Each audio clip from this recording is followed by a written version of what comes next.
Hey guys, welcome back to your own academy, that is Achievers Academy. So आपकी most awaited demand, most awaited video TGT PGT English. Ma'am we are so confused, क्या करके जाना है। तो guys ये TGT PGT का all over revision है मेरी तरफ से। यहाँ पर ये उम्मीद तो मत करना कि जो 70-80 लेक्चर में मैंने आपको सिलेबस दिया है कि यहाँ पर वो रिवाइज होगा, बट यहाँ पर जो मेजर चीज़ें हैं, जो टीजीटी पीजीटी इंग्लिश के क्विक रिवीजन है, it's only quick revision, make your mind clear, it's not detail study. कि कई बच्चे लिखे यार इसमें तो ये भी आता है, ये भी आता है, ये भी आता है। मुझे पता है, मैंने सिलेबस 70-80 लेक्चर में पढ़ा है, बट ये क्विक रिवीजन है, ठीक है, जिसमें आपका एक फास्ट रिवीजन है। और उम्मीद है कि आपने अब तक सपोज कुछ भी नहीं पढ़ा ना, तो भी आप इस वीडियो को देखने भी जाएंगे तो भी आपको टीजीटी पीजीटी इंग्लिश के काफ़ी नंबर कवर हो जाएंगे, काफ़ी अच्छे मार्क्स कवर हो जाएंगे। So let get started. So सबसे पहले क्वेश्चन तो एग्जाम में गाइज यदि हम टीजीटी पीजीटी इंग्लिश करते हैं तो यहीं से एक क्वेश्चन कवर हो जाता है, major periods of English literature. ठीक है, बेसिकली स्टार्टिंग क्वेश्चन यहीं से एक कंफर्म मिलेगा आपको क्वेश्चन। तो major period of English literature की यदि हम बात करें तो English literature you all know well, Anglo Saxon जो स्टार्टिंग एज है वहाँ से स्टार्ट होता है, जब 3 ट्राइब्स जो है ब्रिटेन में आती हैं। तो जब वो ब्रिटेन भी नहीं था, आपको पता है, सेक्सन ज्यूइट वगैरह 3 ट्राइब्स जब आती हैं तो वहाँ से स्टार्ट होता है।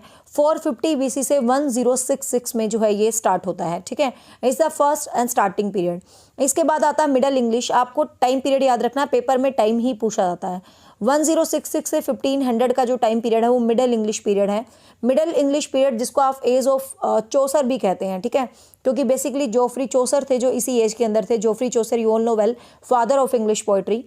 फिर रेनेसांस होता है एक तरह से पुनर्जागरण, एक रिवाइवल सा स्टार्ट होता है, एक जागरण सा स्टार्ट होता है लिटरेचर को लेकर। Renaissance is a literary movement, ध्यान रखना।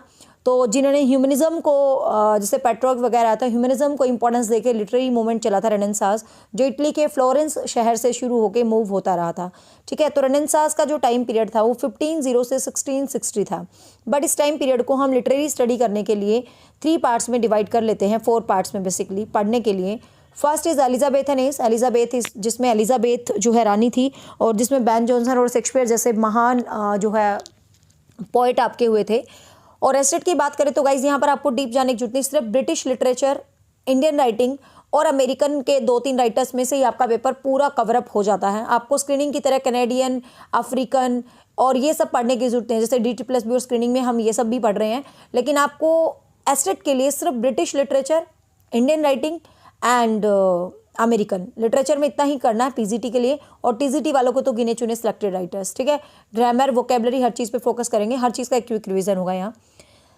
तो Elizabethan age and after that the age is Jacobean age. फिर जो एज आती है जैकोबियन एज आती है। उसके बाद कैरोलाइन एज आती है जो चार्ल्स किंग से रिलेटेड थी। और फिर कॉमनवेल्थ एज आ जाती है। कॉमनवेल्थ एज में जो है सिविल वॉर जो है स्टार्टअप हो जाता है, जो मिल्टन वाला टाइम पीरियड होता है, ठीक है। After that neo classical period है। After that neo classical period आता है। नियो मीन्स नया, क्लासिकल मीन्स क्लासिकम। इन्होंने क्लासिज्म को एक न्यू फॉर्म में जो है अडोप्ट करके लिखा था, तो इसको नियो क्लासिकल कहा गया था। 1660 से 1800 इसका टाइम पीरियड था। और इसी का जो पार्ट है that is restoration age. Restore हुआ था चार्ल्स II, तो इसको रेस्टोरेशन एज जो है बोला गया था। रेस्टोरेशन एज काफ़ी इंपॉर्टेंट है लिटरेरी पॉइंट ऑफ व्यू से। इसके बाद आती है the age of Augustan. Augustan age में जो great Augustan is a saint, और यहाँ पर जो ग्रेट पोएट थे वो अलेक्जेंडर पोप थे। That's why it's called the age of Pope. इसको एज ऑफ पॉप भी बोला जाता है, 1700 से 1740 वाला। फिर एज ऑफ सेंसिबिलिटी और age of transition. As of sensibility और एज ऑफ ट्रांजिशन भी बोला जाता है इसको, 1740 से 1800। ये क्वेश्चन बहुत बार आता है, why this age is called age of sensibility and age of transition. ये क्वेश्चन भी पूछा गया था बिकॉज यहाँ पर थे जो क्लासिज्म वाले फॉलोवर्स थे, हाई लेवल की राइटिंग लिखते थे, और फिर एक रोमांटिक एरा आता है, तो इन दोनों के बीच में जो ट्रांसफॉर्मेशन हो रहे हैं उसी को बोला था age of sensibility, age of transition या एज ऑफ जॉनसन, ठीक है। ये वो वाला नहीं है बैन जॉनसन वाला, ये डॉक्टर जॉनसन वाला है।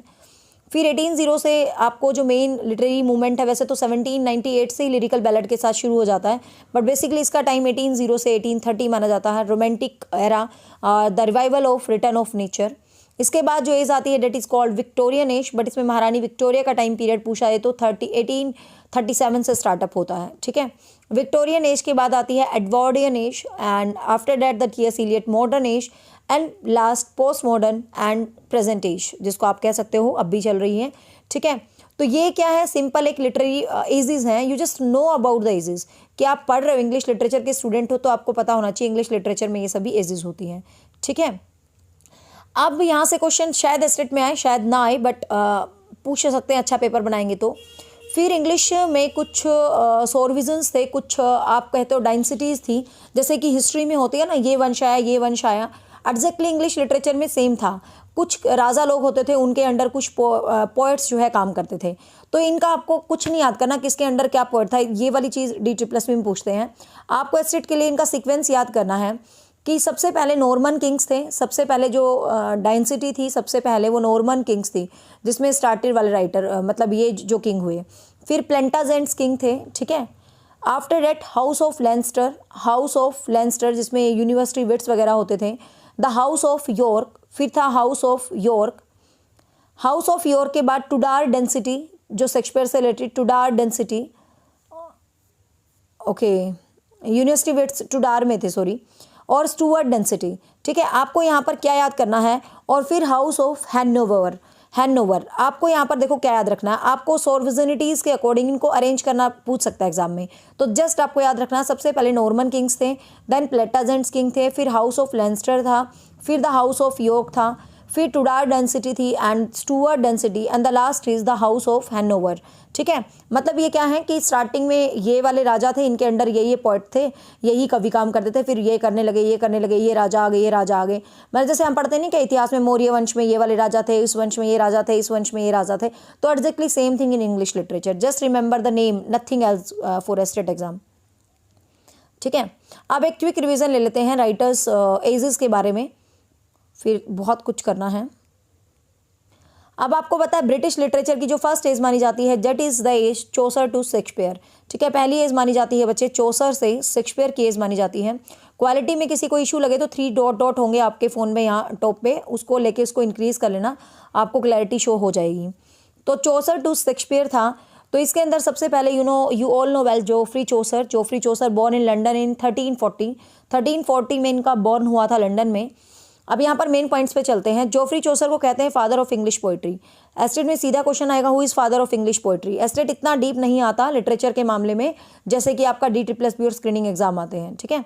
तो father of English poetry, he is known as father of morning star of renaissance. Question याद रखना, मॉर्निंग स्टार ऑफ रेनेसांस। यदि विजिबिलिटी में थोड़ा सा बच्चे इशू हो तो प्लीज़ आप ओरल पे मतलब फोकस करना, क्योंकि मैंने कहीं से कुछ पेज स्कैन किए हुए हैं ताकि आपका क्विक रिवीजन हो जाए, नेक्स्ट पेज बहुत क्लियर भी आएगा, ठीक है ना। तो इसको देख के भागना मत। हाँ, तो मॉर्निंग स्टार ऑफ रेनेसांस कहा जाता है किसको, जोफ्री चौसर को। बट आपको पता है मॉर्निंग स्टार ऑफ रिफॉर्मेशन पूछा जाए तो वाइक्लिफ को कहा जाता है, ठीक है। He is the great national poet of England, के इंग्लैंड का first national poet, great poet माना जाता है। First painter of the characters, ये वेरी वेरी इंपॉर्टेंट है, इसको पेंटर्स ऑफ कैरेक्टर्स बोला गया था। ड्राइडन ने आई थिंक इसको ये टर्म दी थी, क्योंकि इसने जो कैंटरबरी टेल्स है उसमें बहुत अच्छे अच्छे कैरेक्टर्स को पोर्ट्रे किया था। और आपको चौसर के लिए ये पॉइंट याद रखना कि ये 3 राजाओं के काल में रहने वाला इकलौता था, 3 जो राजा थे उनके काल में ही रहा था। तो ये पॉइंट भी आपको याद रखना है इससे रिलेटेड। और साथ साथ 3 किंग्स के साथ साथ 3 पीरियड्स को इसने एंजॉय किया था राइटिंग्स के, French period, Italian period and English period. English period में तो इसकी सबसे important, you all know well, that is Canterbury Tales ही था।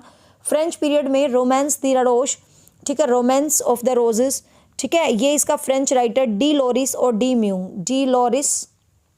डी म्यूंग, उनसे इंस्पायर्ड होकर इसने ये बुक जो है लिखी थी, ठीक है, रोमन डी ला रोस। और फिर the books of the duchess, the book of duchess, जो डचेस थी ब्लैंचे ऑफ लेंस्टर की बुक ऑफ डचेस, उससे जो है इंस्पायर्ड थी ये बुक ऑफ डचेस। ये भी काफ़ी बार पूछी जाती है, ठीक है ना। ABC वर्क भी इनका पूछ लिया जाता है। इटालियन पीरियड्स के अंदर इनका आपको ट्रूलस एंड क्रेसिडे याद कर लेना, बहुत बार पूछा जाता है, TROYLUS, ट्रूलस एंड क्रेसिडे। तो काफ़ी बार 8200 लाइन्स थी इसके अंदर, तो काफ़ी इंपॉर्टेंट है ये, रीमा रॉयल में लिखी गई है, 8200 लाइन्स थी, ठीक है ना। और बकैशियोस के फिलोस्ट्रोफो से ये इंस्पायर्ड थी बुकलेट। इटालियन पीरियड में आप पार्लियामेंट द फाउल्स भी याद कर सकते हैं, पार्लियामेंट द फाउल्स भी काफ़ी बार पूछी जाती है, और इसके अंदर 700 लाइन्स थी, याद रखना। और ट्रूलस एंड क्रेसिडे में 8200 मतलब 8200 लाइन्स थी, ठीक है, ये भी याद रखना। फिर हाउस ऑफ फेम भी इंपॉर्टेंटली पूछी जाती है इसके अंदर, house of fame. Legend of good women भी आप याद रख सकते हो, इसका काफ़ी बार, ये एल्गोरिकल बुक है लीजेंड ऑफ गुड वुमेन, ये भी काफ़ी बार पूछी जाती है, ठीक है। और इंग्लिश पीरियड में तो सबसे इंपॉर्टेंट कैंटरबरी टेल्स ही थी, और Canterbury tales I think you all know well. और इसके अंदर जो 29 पिलग्रिम्स थे इंक्लूडेड चौसर पिलग्रिम्स आर 30, और ये सेंट जो है शराइन जो देवी वगैरह होती है मतलब इनकी, उसकी जो है धार्मिक यात्रा पे जा रहे होते हैं सेंट थॉमस ए बकेट, ठीक है, कैंटरबरी में जा रहे होते हैं, जो टैबर्ट इन में ये रुकते हैं। मेन पॉइंट्स ध्यान रख लेना एस्टेट के लिए। टैबर्ट इन, वैसे बाकी एग्जाम्स के लिए तो मैंने बहुत डिटेल से करवाया है इसको, बट यहाँ एस्टेट के लिए 3 क्वेश्चन याद रखना। कैंटरबरी टेल्स में टोटल पिलग्रिम्स पूछे 30 थे, कहाँ पर ये रुकते हैं, टैबर्ट TABARD टैबर्ट्स इन में, और कहाँ जा रहे हैं ये, सेंट थॉमस ए बकेट में, और जिस इन में रुकते हैं उसका जो होस्ट होता है, the host name is Harry Bailly BAILLY, ठीक है। हैरी बैली जो है होस्ट होता है, वहाँ पर ये रुकते हैं, और ये जो है प्लान करते हैं कि जो स्टोरीज सुनाएंगे 120 स्टोरीज़, क्योंकि 30 पिलग्रिम्स होते हैं, 2 स्टोरी आते टाइम 2 जाते टाइम, तो 120 स्टोरीज़ को ये प्लान करते हैं। बट फाइनली आपको पता 24 स्टोरीज़ भी कंप्लीट नहीं कर पाते, मतलब 24 स्टोरी बेसिकली इनकी जो है कंप्लीट हो पाती हैं, 24 स्टोरीज़, और जबकि ये प्लान करते हैं 120 स्टोरीज़, ठीक है। तो बस ये वाला सब कुछ है। बाकी इसमें कैरेक्टर्स हैं, नाइट जो है फर्स्ट टेल है, पार्सन्स टेल, और इस टाइप से बहुत सारी टेल्स होती हैं। फिर चौसर के यदि हम कंटेम्प्रेरीज़ की बात करें तो विलियम लैंगलैंड इंपॉर्टेंटली कंटेम्प्रेरीज़ हैं। विलियम लैंगलैंड का एक वर्क है जिसका आपको याद रखना है, इस यहाँ तो लिखा हुआ ही नहीं है। विलियम लैंगलैंड का वर्क है पियर्स एंड प्लोमैन, जो पिछली बार भी पूछा गया था, Piers and the Plowman, PLOWMAN, ठीक है, PIERS PLOWMAN। Piers and Plowman जो एक लॉन्ग विजन की पोएम है, लगभग 1500 लाइन्स की, तो ये काफ़ी बार इंपॉर्टेंटली पूछा जाता है। फिर इसका कंटेम्प्रेरी होता है जॉन गोवर, ठीक है, इसका कंटेम्प्रेरी होता है जॉन गोवर। एंड जॉन गोवर की इंपॉर्टेंट चीज़ क्या है, इसने भी 3 वर्क्स लिखे हैं, 3 डिफरेंट लैंग्वेजेस के अंदर जो इसने लिखे हैं, ठीक है। तो चौसर और इसके कंटेम्प्रेरी से आप इतना ही याद कर लेना। और इसी टाइम में फिर इसके जस्ट बाद, थोड़े से दिन बाद, फर्स्ट ट्रेजेडी लिखी जाती है, 2 आपको याद करना है। The first tragedy is Gorboduc, गौर BODUC, GORBODUC। गौर बुडक जो फर्स्ट ट्रेजेडी होती है, जो नॉर्दर्न एंड सेक्विले, ठीक है, किसने लिखी थी बच्चे, जो नॉर्दर्न एंड सेक्विले ने लिखी थी फर्स्ट ट्रेजेडी। मैं स्पेलिंग रिपीट कर देती हूँ, northern NORTON, Norton, and Thomas THOMAS, सेक्विले SACKVILLE, ठीक है। नॉर्दर्न एंड सेक्विले ने लिखी थी इंग्लिश लिटरेचर की पहली ट्रेजेडी, जिसका नाम था गौर बुडक, GORBODUC। आप पेन पेज लेके राइट डाउन कर लीजिए, क्योंकि आपको पता है जब रिवीजन करवाती हूँ मैं ओरली ही करवाना पसंद करती हूँ, और यू जस्ट नोट डाउन। और Ferrex FERREX, Ferrex and Porrex PORREX, इसका सब टाइटल था। Ferrex and Porrex is subtitle, you just also remember this subtitle also, ठीक है। फिर एक विलियम डनबार है, इसका गोल्डन ट्राजे, बहुत बार ये वर्क पूछा जाएगा, सीधा सीधा टाइटल आपसे कि this work is written by William Dunbar, ठीक है बच्चे। तो इतना ही सब याद करना आप चौसर से रिलेटेड टाइम पीरियड में, ज़्यादा आपको कंफ्यूज होने की जरूरत नहीं है। फिर चौसर के बाद जो है ये ब्लैक एज आ जाती है इंग्लिश लिटरेचर की। ब्लैक एज बेसिकली एस्टेट में नहीं पूछी जाती है, ये बाकी एग्जाम्स में पूछी जाती है। ब्लैक एज के बाद ये आ जाती है आपकी एलिजाबेथन एज, और एलिजाबेथन एज में आपको पता है, एलिजाबेथन एज से पहले आपको बेसिकली एडमंड स्पेंसर को याद करना है। Edmund Spenser is an importantly known for, you all know well, that is Faerie Queene, ठीक है। एडमंड स्पेंसर जो इंपॉर्टेंटली जाने जाते हैं बच्चे, किसके लिए जाने जाते हैं, फेरी क्वीन के लिए जाने जाते हैं। फेरी क्वीन के साथ कुछ वर्क और है, मैं नोट डाउन करवा देती हूँ। Shepherd's calendar, SHEPHEREDS, shepherd's calendar, ठीक है, एडमंड स्पेंसर का फेरी क्वीन, शेफर्ड्स कैलेंडर, ये याद कर लेना। शेफर्ड्स कैलेंडर भी काफ़ी इंपॉर्टेंटली पूछा जाता है। प्रोथैमेलियन, PROTHALAMION, PROTHALAMION, प्रोथैमेलियन होता है किसी की शादी वादी पर गाया गया गीत, ठीक है। फिर इसका जो आपको सोनेट सीक्वेंस याद रखना है, एस्ट्रोफल,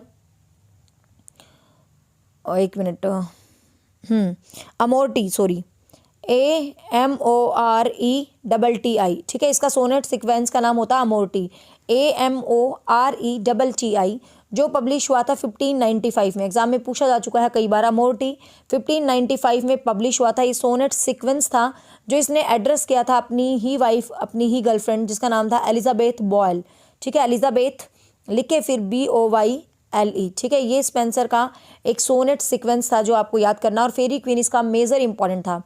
और एस्ट्रोफल इसने एक एलिजी लिखी थी, ध्यान रखना, ASTROPHEL। एस्ट्रोफल एक एलिजी थी जो इसने फिलिप सिडनी की डेथ के ऊपर लिखी थी, ठीक है। फिर आपको सबको पता है फ्रांसिस बेकन इस टाइम का सबसे फेमस एसेस्ट था, और फ्रांसिस बेकन के बच्चे आपको एसेस बहुत इंपॉर्टेंटली याद करने हैं। और एसेस के अलावा ऐसे हैं सारे फेमस, एसेस के अलावा इसका एक वर्क है नोवम ऑर्गियम द लैटिन, ठीक है। ये वर्क भी कई बार पूछा जाता है, नोवम ऑर्गियम्स इन लैटिन। और एडवांसमेंट ऑफ लर्निंग, तो थोड़ा थोड़ा इनको रीड आउट कर लेना। एसेस की कोट में से क्वेश्चन पूछा जा सकता है, बिल्कुल बहुत बार कोटेशंस में से क्वेश्चन आता है। Then your all time favourite, सबका फेवरेट लिटरेचर का सुपर हीरो, जिसके बिना लिटरेचर ही अधूरा है, विलियम शेक्सपियर। इसी एज में आते हैं भाई विलियम शेक्सपियर। बेसिकली एस्टेट में हम शेक्सपियर से ही पढ़ना शुरू करते हैं, लेकिन इससे पहले बहुत क्वेश्चंस कवर हो जाते हैं, और किसी भी एग्जाम में सीधा हम शेक्सपियर से ही पढ़ना शुरू कर देते हैं। बट बच्चे बहुत सारे क्वेश्चंस जो है इससे पहले भी कवर हो जाते हैं। शेक्सपियर से पहले आप है ना सिडनी को भी देख लो, SIDNEY, फिलिप सिडनी, ठीक है। सर फिलिप सिडनी आप सबको पता है फेमस फॉर, फिलिप सिडनी अपने सोनेट सीक्वेंस के लिए फेमस है, जिसका नाम है Astrophel and Stella, ASTROPHEL, Astrophel and Stella, STELLA, ठीक है।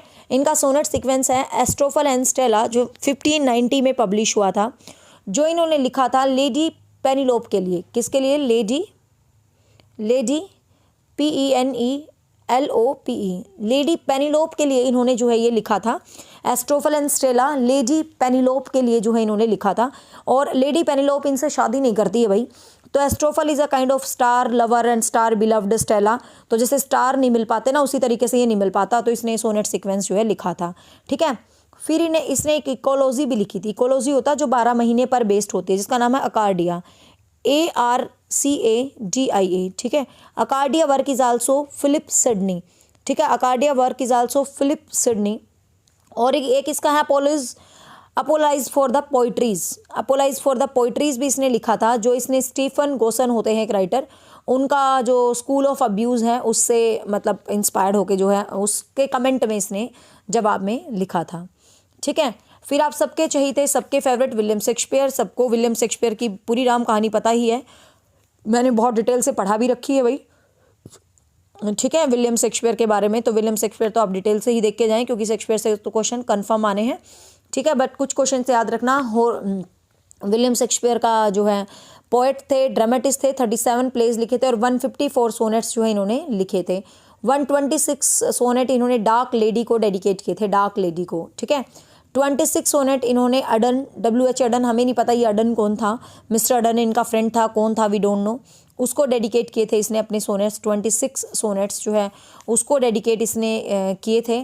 एंड 2 सोनेट्स इसने गॉड ऑफ क्यूपिड को भी डेडिकेट किए थे। तो we don't know who is dark lady, we don't know who is Adon, हमें नहीं पता कौन कौन थे।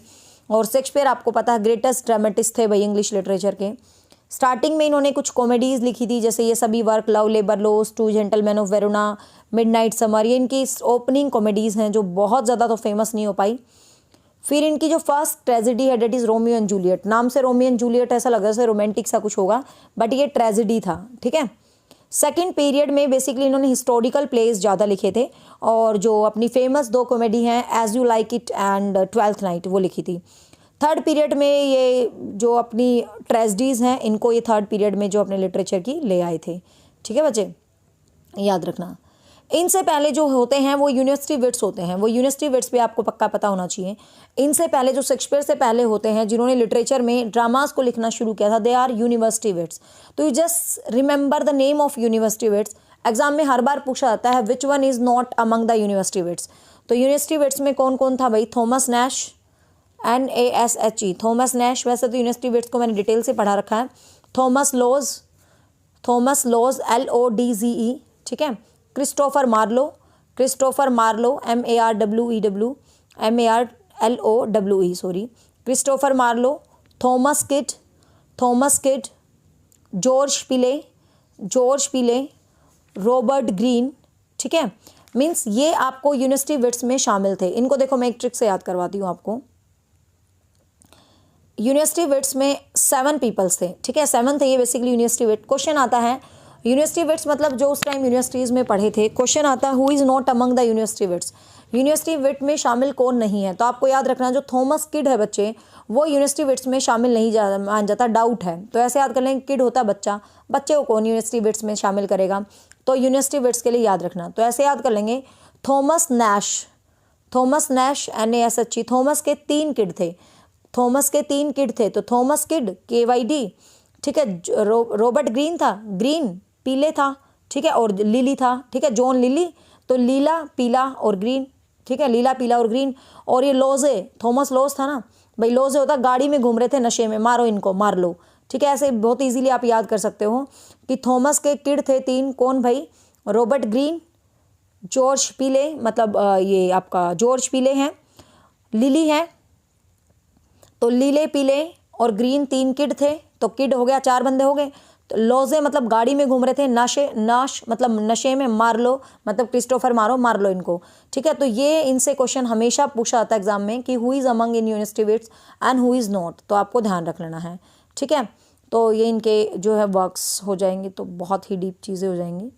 तो मतलब फर्स्ट एलिजाबेथन से जैकोबियन एज में, और ये 3 टाइप का जो प्लेज है ये याद रख लेना आप। मेरा जो मोरलिटी प्लेज, मिराकल प्लेज और आपका जो ये प्लेज थे ये आप याद रख लेंगे स्टार्टिंग में। जो प्री एलिजाबेथन प्लेज मतलब डिटेल से मैंने करवाया हुआ है, तो ये चीज़ें याद रख लेंगे, ठीक है। तो ये फर्स्ट एज से बेसिकली आप इतना भी सब याद कर लोगे बहुत है। फिर इंग्लिश लिटरेचर की सेकेंड एज आ जाती है बच्चे, जैसे Jacobean to restoration age. Jacobean से रेस्टोरेशन एज की बात करें तो प्यूरिटन, इसके अंदर गाइस पता क्या था, ऐसा सा एरिया था धर्म वरम को लेके, कुछ तो कैथोलिक्स हो गए थे, कुछ तो मतलब चर्च के पूरे फॉलोवर्स हो गए थे, कुछ वो क्या था चर्च के ब्लाइंड फॉलोवर थे, कुछ प्रोटेस्टेंट थे जो मतलब पढ़ते हो ना बड़े कन्फ्यूज आते हो। ये इसका हिस्टोरिकल बैकग्राउंड ही बहुत बड़ा है। जब मैंने मेन क्लासेस पढ़ाई थी तो इसका हिस्टोरिकल बैकग्राउंड ही पढ़ाने में 25 मिनट लगे थे। काफ़ी लेंथी सा हिस्टोरिकल बैकग्राउंड है इसका, कि कुछ तो प्रोटेस्टेंट होते हैं, ये होते हैं कैथोलिक्स होते हैं, फिर कुछ इनके अगेंस्ट आ जाते हैं जिनको हम प्रोटेस्टेंट बोल देते हैं, मतलब जो विरोध करते थे कि भाई चर्च के साथ मत जाओ, अपने साथ रहो, क्योंकि प्लेग वगैरह फैल जाता है, ठीक है। चौसर के टाइम पीजेंट रिवोल्ट वगैरह होता है, ये सब कुछ इवेंट रहते हैं। तो इसके अंदर क्या है, तो बहुत सारा इश्यूज हो जाते हैं, मतलब सिविल वार चल जाता है, राजा को हटाने के लिए दिक्कत ही दिक्कत रहती है। इस एज को एज ऑफ मिल्टन भी कहा जाता है, क्योंकि मिल्टन इसमें मोस्ट डोमिनेटिंग जो है पोएट थे, एज ऑफ मिल्टन, ठीक है। और कैरोलाइन एज भी कहते हैं, और Caroline is a adjective form of Charles, ये ध्यान रखना। चार्ल्स कैरोलाइन जो लेटिन लैंग्वेज में इस चार्ल्स के लिए ही कैरोलाइन यूज़ किया जाता था। और जैकोबियन एज क्यों कहते थे, किंग जेम्स की वजह से, तो जैकोबियन कैरोलाइन ये सब इसके बीच आ जाते हैं, ठीक है। तो इसमें बहुत डिग्रेशंस रहती हैं, मतलब बहुत ज़्यादा यूनिक चीज़ें रहती हैं, रिवोल्ट होता है एलिजाबेथन ट्रेडिशंस के अगेन। इसके अंदर एक और जो टर्म आती है that is very very important, इसके अंदर आती है बच्चे मेटाफिजिकल ऑफ पोइट्री, बहुत बहुत इंपॉर्टेंट है। मेटाफिजिकल स्कूल ऑफ पोइट्री, ये वो पोइट्स होते हैं, मेटा मीन्स होता है बियॉन्ड, फिजिकल मीन्स फिजिक्स, जो फिजिक्स से बियॉन्ड है, मतलब जो स्पिरिचुअल है, जिनका थीम समझ ही नहीं आता था, मतलब ग्रेट पोएट थे ये 17वीं सेंचुरी के आसपास के, बट इनको खुद नहीं पता था कि ये इसके अंदर हैं। बाद में जॉन ड्राइडन ने इस टर्म को कोइन करके, और मतलब डॉक्टर जॉनसन ने इस टर्म को कोइन किया था, और सबसे पहले जॉन ड्राइडन ने जॉन डन को मेटाफिजिकल पोएट कहा था। तो मेटाफिजिकल पोएट में कौन कौन थे आप ये याद कर लेना, जॉन डन थे, ठीक है, रिचर्ड क्रैशो थे, जॉर्ज हर्बर्ट थे, हेनरी वैग्यूम थे, अब्राहिम कोयले थे, ठीक है। जॉन डन था, Richard Crashaw, George Herbert, Henry Vaughan, Abraham Cowley, ये मेटाफिजिकल पोएट माने जाते हैं, ठीक है। मेटाफिजिकल के बाद जो पोएट्स होते हैं वो होते हैं कौन से बच्चे, कैविलियर पोएट्स, ये भी ध्यान रखना है। कैविलियर पोएट भी बहुत बार पूछा आता है। कैविलियर पोएट कौन से थे, जो किंग चार्ल्स के जो मतलब 17वीं सेंचुरी के आसपास थे, जो किंग चार्ल्स के साथ थे और पार्लियामेंट के अगेंस्ट थे, मतलब उस टाइम यही था ना, कोई किंग के साथ था, कोई पार्लियामेंट के साथ था, तो ये पार्लियामेंट्स के अगेंस्ट थे किंग के, और ये टर्म में यूज़ करते थे दैट इज कार्पेडियम। कार्पेडियम टर्म क्या थी, कार्पेडियम होता है जीवन को मस्ती से जीना, मतलब अपनी ये एड मोमेंट जीने पर जोर करते थे। इनको सन ऑफ बैन भी कहा जाता है, क्योंकि ये बैन के फॉलोवर्स थे, बैन जॉनसन्स के। हाँ, शेक्सपियर के साथ भाई सबसे इंपॉर्टेंट हमने बैन जॉनसन को डिस्कस नहीं किया। बैन जॉनसन बहुत बहुत ही ज़्यादा इंपॉर्टेंट था और शेक्सपियर का ही कंटेम्प्रेरी था। बैन जॉनसन ने मास्क चलाने का ट्रेंड चलाया था, जो मास्क होते हैं ना, इमिजोजोन था, जिसके साथ उसने मास्क वगैरह को हाईलाइट, मास्क वो होते हैं जो जैसे राजा लोगों के लिए जो स्पेशल प्लेस लिखे जाते थे बच्चे, वो मास्क होते थे, ठीक है ना। तो बेन जॉनसन से हर बार एस्टेट में क्वेश्चन आता है, साइलेंट लेडी, ये वो सब आप बेन जॉनसन के अल्केमिस्ट वगैरह सभी वर्क्स को देखेंगे, ठीक है ना। बेन जॉनसन के चाहे आप टाइटल याद कर लेना, जैसे कि मोस्ट इंपॉर्टेंट अल्केमिस्ट है, वॉलपोन है, वॉलपोल, WOLPON, वॉलपोन, जिसका सब टाइटल द फोक्स है, ठीक है। Every man in is humour है, हर बार क्वेश्चन आता है बेन जॉनसन से, every man in is humour है, द पोएस्टर है, ठीक है ना। और आपको एपिशियोन है, द साइलेंट वूमन, एपिशियोन का सब टाइटल द साइलेंट वूमन पिछली बार पूछा गया था, स्क्रीनिंग में भी TGT के साइलेंट वूमन पूछा गया था। TGT स्क्रीनिंग में अच्छा लिटरेचर आता है, ऐसा नहीं आता सिंपल, ठीक है। एस्टेट में सबसे सिंपल आता है। हाँ, तो इनको सन ऑफ जॉनसन कहते थे क्योंकि जॉनसन के फॉलोवर थे, सन ऑफ बैन इसलिए इनको बोल देते थे। अब यहाँ पर जो पोएट थे वो थे John Suckling, Richard loveless, Robert Herrick, John Suckling, Richard loveless, Robert Herrick, Thomas कैर्यू और जॉन डनमैम। मेन आप याद रखना रॉबर्ट हैरिक, रिचर्ड लवलेस और जॉन सकलिंग, ठीक है। जॉन सकलिंग, रिचर्ड लवलेस और रॉबर्ट हैरिक, ये कैविलियर पोएट्स थे, ठीक है गाइस। फिर इस टाइम में कई बच्चों को लग रहा होगा कि मैम स्पीड में हो, बट बिल्कुल भाई, क्योंकि यहाँ पर एक क्विक रिवीजन चल रहा है और मैं चाहती हूँ 1 घंटे से ऊपर क्लास हो जाती है तो उसको थोड़ा डाउनलोड करने में बहुत ज़्यादा प्रॉब्लम्स होती है मुझे, तो 1 घंटे में सभी मेजर पॉइंट्स को मैं कंक्लूड कर दूँ, 70 क्लास को 1 घंटे में, तो थोड़ा स्पीड चलेगा। बट आप ये मानो ये 1 घंटे क्लास भी आप देख के जाओगे ना, पेपर में बहुत क्वेश्चन मिलेंगे आपको, ठीक है। फिर इसी काल में भाई आपको पता है जॉन ड्राइडन आ जाते हैं। जॉन ड्राइडन जो ग्रेटेस्ट पोएट थे इस एज के, बहुत ज़्यादा कमाल के जो पर्सन्स थे भाई, जॉन ड्राइडन। जॉन ड्राइडन का नाम तो मुझे लगता है किसने नहीं सुना। John Dryden is a famous for Achitophel, ठीक है ना। जॉन ड्राइडन जो फेमस थे अपने, अरे क्या था वो, एब्सैलम एंड एचिटोफल, ठीक है, एब्सैलम एंड एचिटोफल के लिए फेमस थे जॉन ड्राइडन। साथ में द मेडल वर्क याद कर लेना, मैकफ्लोइकनी भी याद कर लेना, रिलीजियोलेसी भी याद कर लेना इनका, ठीक है। और ये सटायरिकल और रियलिस्टिक वर्क्स को लिखते थे जॉन ड्राइडन। बाकी जॉन ड्राइडन का जैसे ड्रामा है ऑल फॉर लव भी याद कर लेना, ठीक है। तो ये काफ़ी इंपॉर्टेंट है, जॉन ड्राइडन के सभी वर्क्स में पेपर में कुछ भी पूछा जा सकता है, तो थोड़ा देख लेना अच्छे से। जॉन ड्राइडन के साथ साथ यहाँ पर आपको जॉन डन को भी ध्यान दे देना भाई।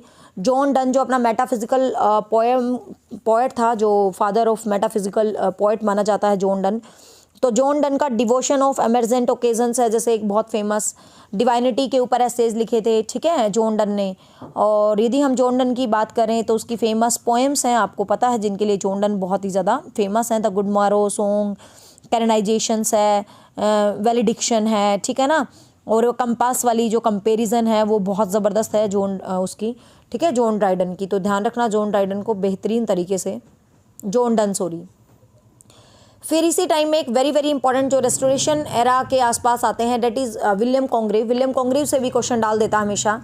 विलियम कॉन्ग्रीव की बच्चे बात करें तो कॉमेडी ऑफ मैनर्स के लिए फेमस थे। कॉमेडी ऑफ मैनर मतलब एक टर्म आ गई थी जिसमें, तो कॉमेडी ऑफ मैनर जो है एक ऐसा सा ट्रेंड था जिसके अंदर एक शो ऑफ वाली ज़िंदगी हो गई थी, एक्स्ट्रा मैरिटल अफेयर, ये सब थीम्स थी, क्योंकि जो चार्ल्स था वो फ्रेंच से ये सारी थीम्स लेके आया था।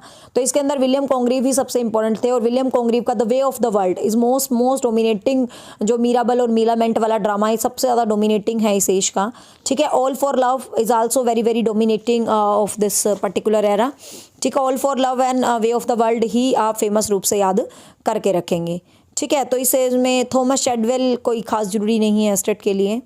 बाकी स्क्रीनिंग वाले बैच में और DSSB में तो मैंने हर एक राइटर को पढ़ाया है भाई। बेन जॉनसन तो कर ही लिया, बेन जॉनसन को बहुत इंपॉर्टेंट याद रखना, पक्का हर बार क्वेश्चन आता है बेन जॉनसन से, ठीक है। फिर मिल्टन को तो कैसे भूल सकते हो भाई, मिल्टन का आपको पता है, मिल्टन को तो बहुत इंपॉर्टेंटली याद करोगे। जॉन मिल्टन का पैराडाइज लोस्ट है, ठीक है। पैराडाइज लोस्ट को पूरा डिटेल से मैंने पढ़ा रखा है, जरूर देख के जाना। पैराडाइज लोस्ट से हर बार क्वेश्चन आता है, हर बार मतलब हर बार क्वेश्चन आता है, चाहे कुछ भी आए कि पहले कितनी बुक पब्लिश हुई थी, बाद में कितनी हुई थी। तो पैराडाइज लोस्ट को मैंने पूरा डिटेल से करवा रखा है, तो आप पैराडाइज लोस्ट को जरूर सुन के जाएँ, ठीक है बच्चे। पैराडाइज लोस्ट काफ़ी इंपॉर्टेंट है। बाकी जॉन मिल्टन का आपको पता ही है भाई, जॉन मिल्टन की 3 मैरिजेज हुई थी। जॉन मिल्टन ब्लाइंड था, ओन हिज ब्लाइंडनेस वाला। डिवोर्स के ऊपर भी इसने काफ़ी पैम्फलेट्स लिखे थे, ठीक है ना। और 44 की एज में कम्प्लीटली ब्लाइंड हो जाते हैं और इनका एपिक है ग्रेट जो पैराडाइज लोस्ट है। और इसके अलावा इन्होंने, आपको याद रखना है, टू द नाइटिंगेल पोएम है जॉन मिल्टन की, लेकिन ओड टू द नाइटिंगेल आपको पता है जॉन किट्स की है, तो डोंट फॉरगेट दिस डिफरेंस। और इन्होंने वो भी लिखा था 2 पोएम्स जो है ज्वाइंटली, एल एलिग्रो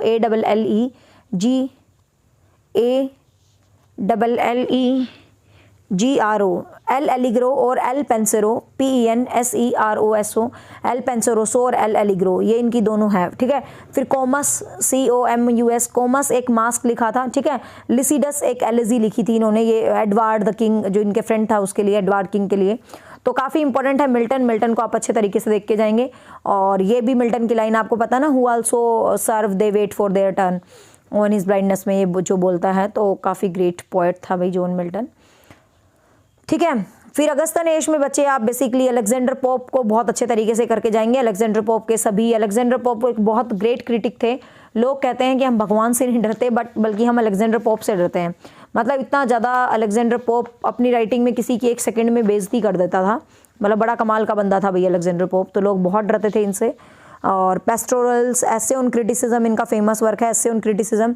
और एवरीबडी नोज सबसे फेमस जो ये रेप ऑफ द लोक के लिए हैं, जो मोक हीरोइक पोएम थी, जो 5 जो है कैंटोज में लिखी गई थी, ठीक है ना। लॉर्ड पीटर और एराबेला फेरमर उसकी जो है मेन कैरेक्टर्स थी।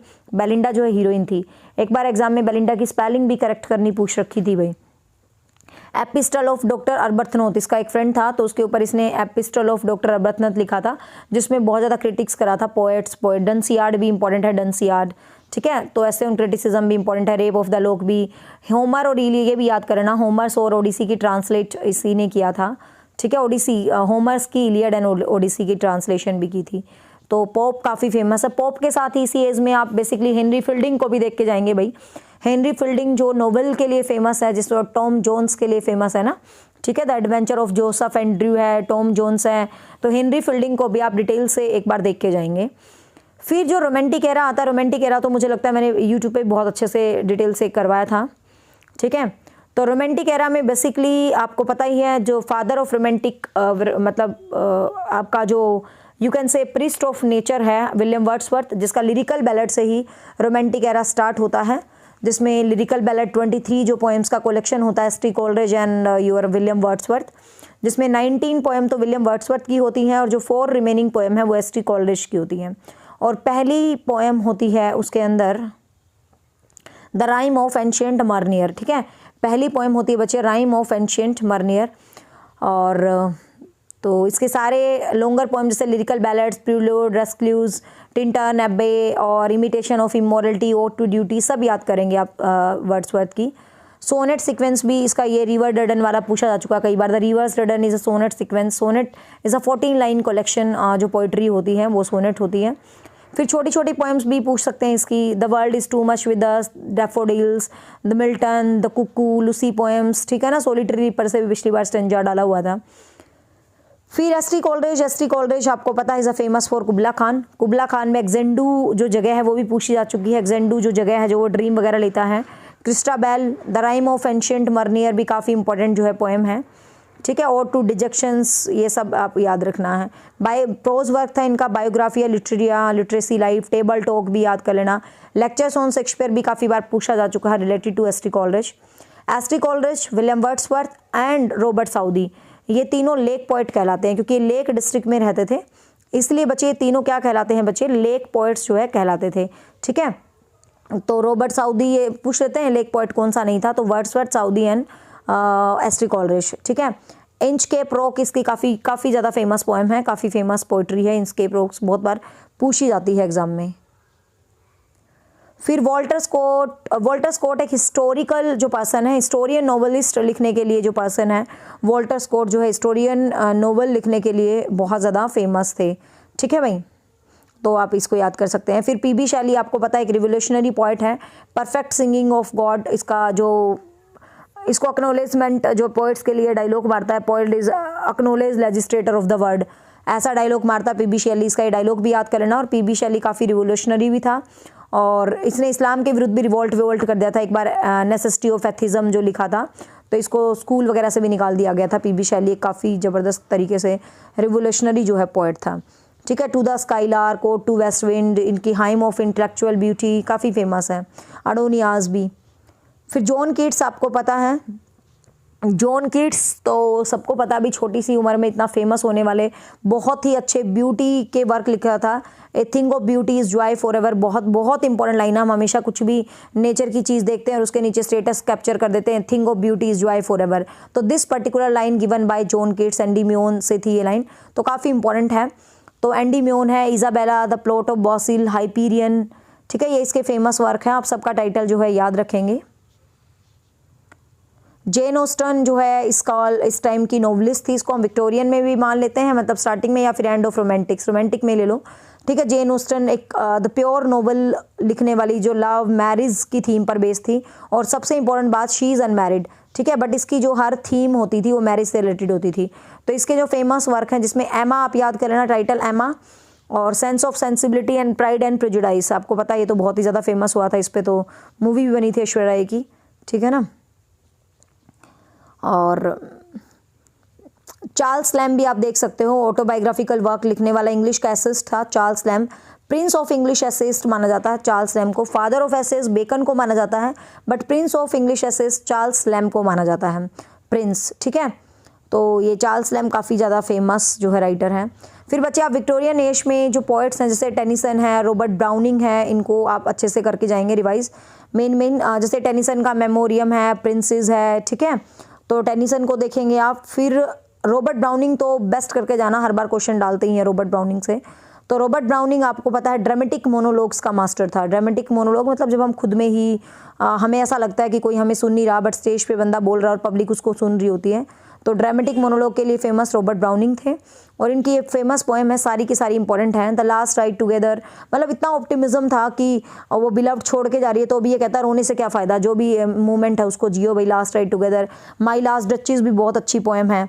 All smile stops, I give the command all smile stop, ये कहता था कि she smiled always all the time. रैबी ban Ezra एक फिलोसफी के ऊपर थी। इवेलियन होप, मतलब सारी ही इंपॉर्टेंट हैं, काफ़ी अच्छा है। जर्मेरियन फ्यूनरल, ठीक है। मैथ्यू आर्नोल्ड का बच्चे जो बेसिकली क्वेश्चन पूछा आता है ना, मैथ्यू आर्नोल्ड जो है क्रिटिक थे विक्टोरियन एज के बेसिकली, ठीक है। इंटरपर्सनल ऑब्जेक्शंस, इसका रग्बी चैपल बहुत बार पूछा जाता है। डोवर बीच जो पोएम है वो भी काफ़ी बार पूछा जाता है, और रग्बी चैपल तो बहुत ही बार एग्जाम में। स्कॉलर जिप्सी, ठीक है, ये 3-4 टाइटल हैं, Sohrab and Rustum, scholar gypsy, Rugby Chapel, Dover Beach, तो काफ़ी बार एग्जाम में पूछ लिए जाते हैं। फिर इन्होंने कुछ प्रोज राइटर्स वगैरह भी लिखे थे, ठीक है। और फिर ब्रोंटे सिस्टर्स हैं, ये तीनों सिस्टर्स हैं जो याद रख लेना, इनका जो रियल नेम वगैरह जो पूछ लिए जाते हैं, इसका क्यूरर बेल था, ठीक है। Any Bronte youngest Bronte sister में थी, नोवेलिस्ट भी थे, और जॉर्ज इलियट, ठीक है। तो ये सारे के सारे आप याद कर देंगे। जॉर्ज इलियट बेसिकली फीमेल थी भाई, बट इसका नाम लग रहा है मेल जैसा, क्योंकि ये शेडोनेम से लिखती थी, क्योंकि उस टाइम फीमेल्स को लिखने का ज़्यादा ट्रेंड नहीं था, ठीक है। फिर मॉडर्न जो थॉमस हार्डी है, इसको विक्टोरियन नॉवलिस्ट में भी ले सकते हो, मॉडर्न में भी। थॉमस हार्डी का वेसेक्स याद रख लेना, WESSEX। वेसेक्स एक इमेजनरी प्लेस था जो थॉमस हार्डी ने अपने नॉवेल्स में जो डिस्क्राइब किया था।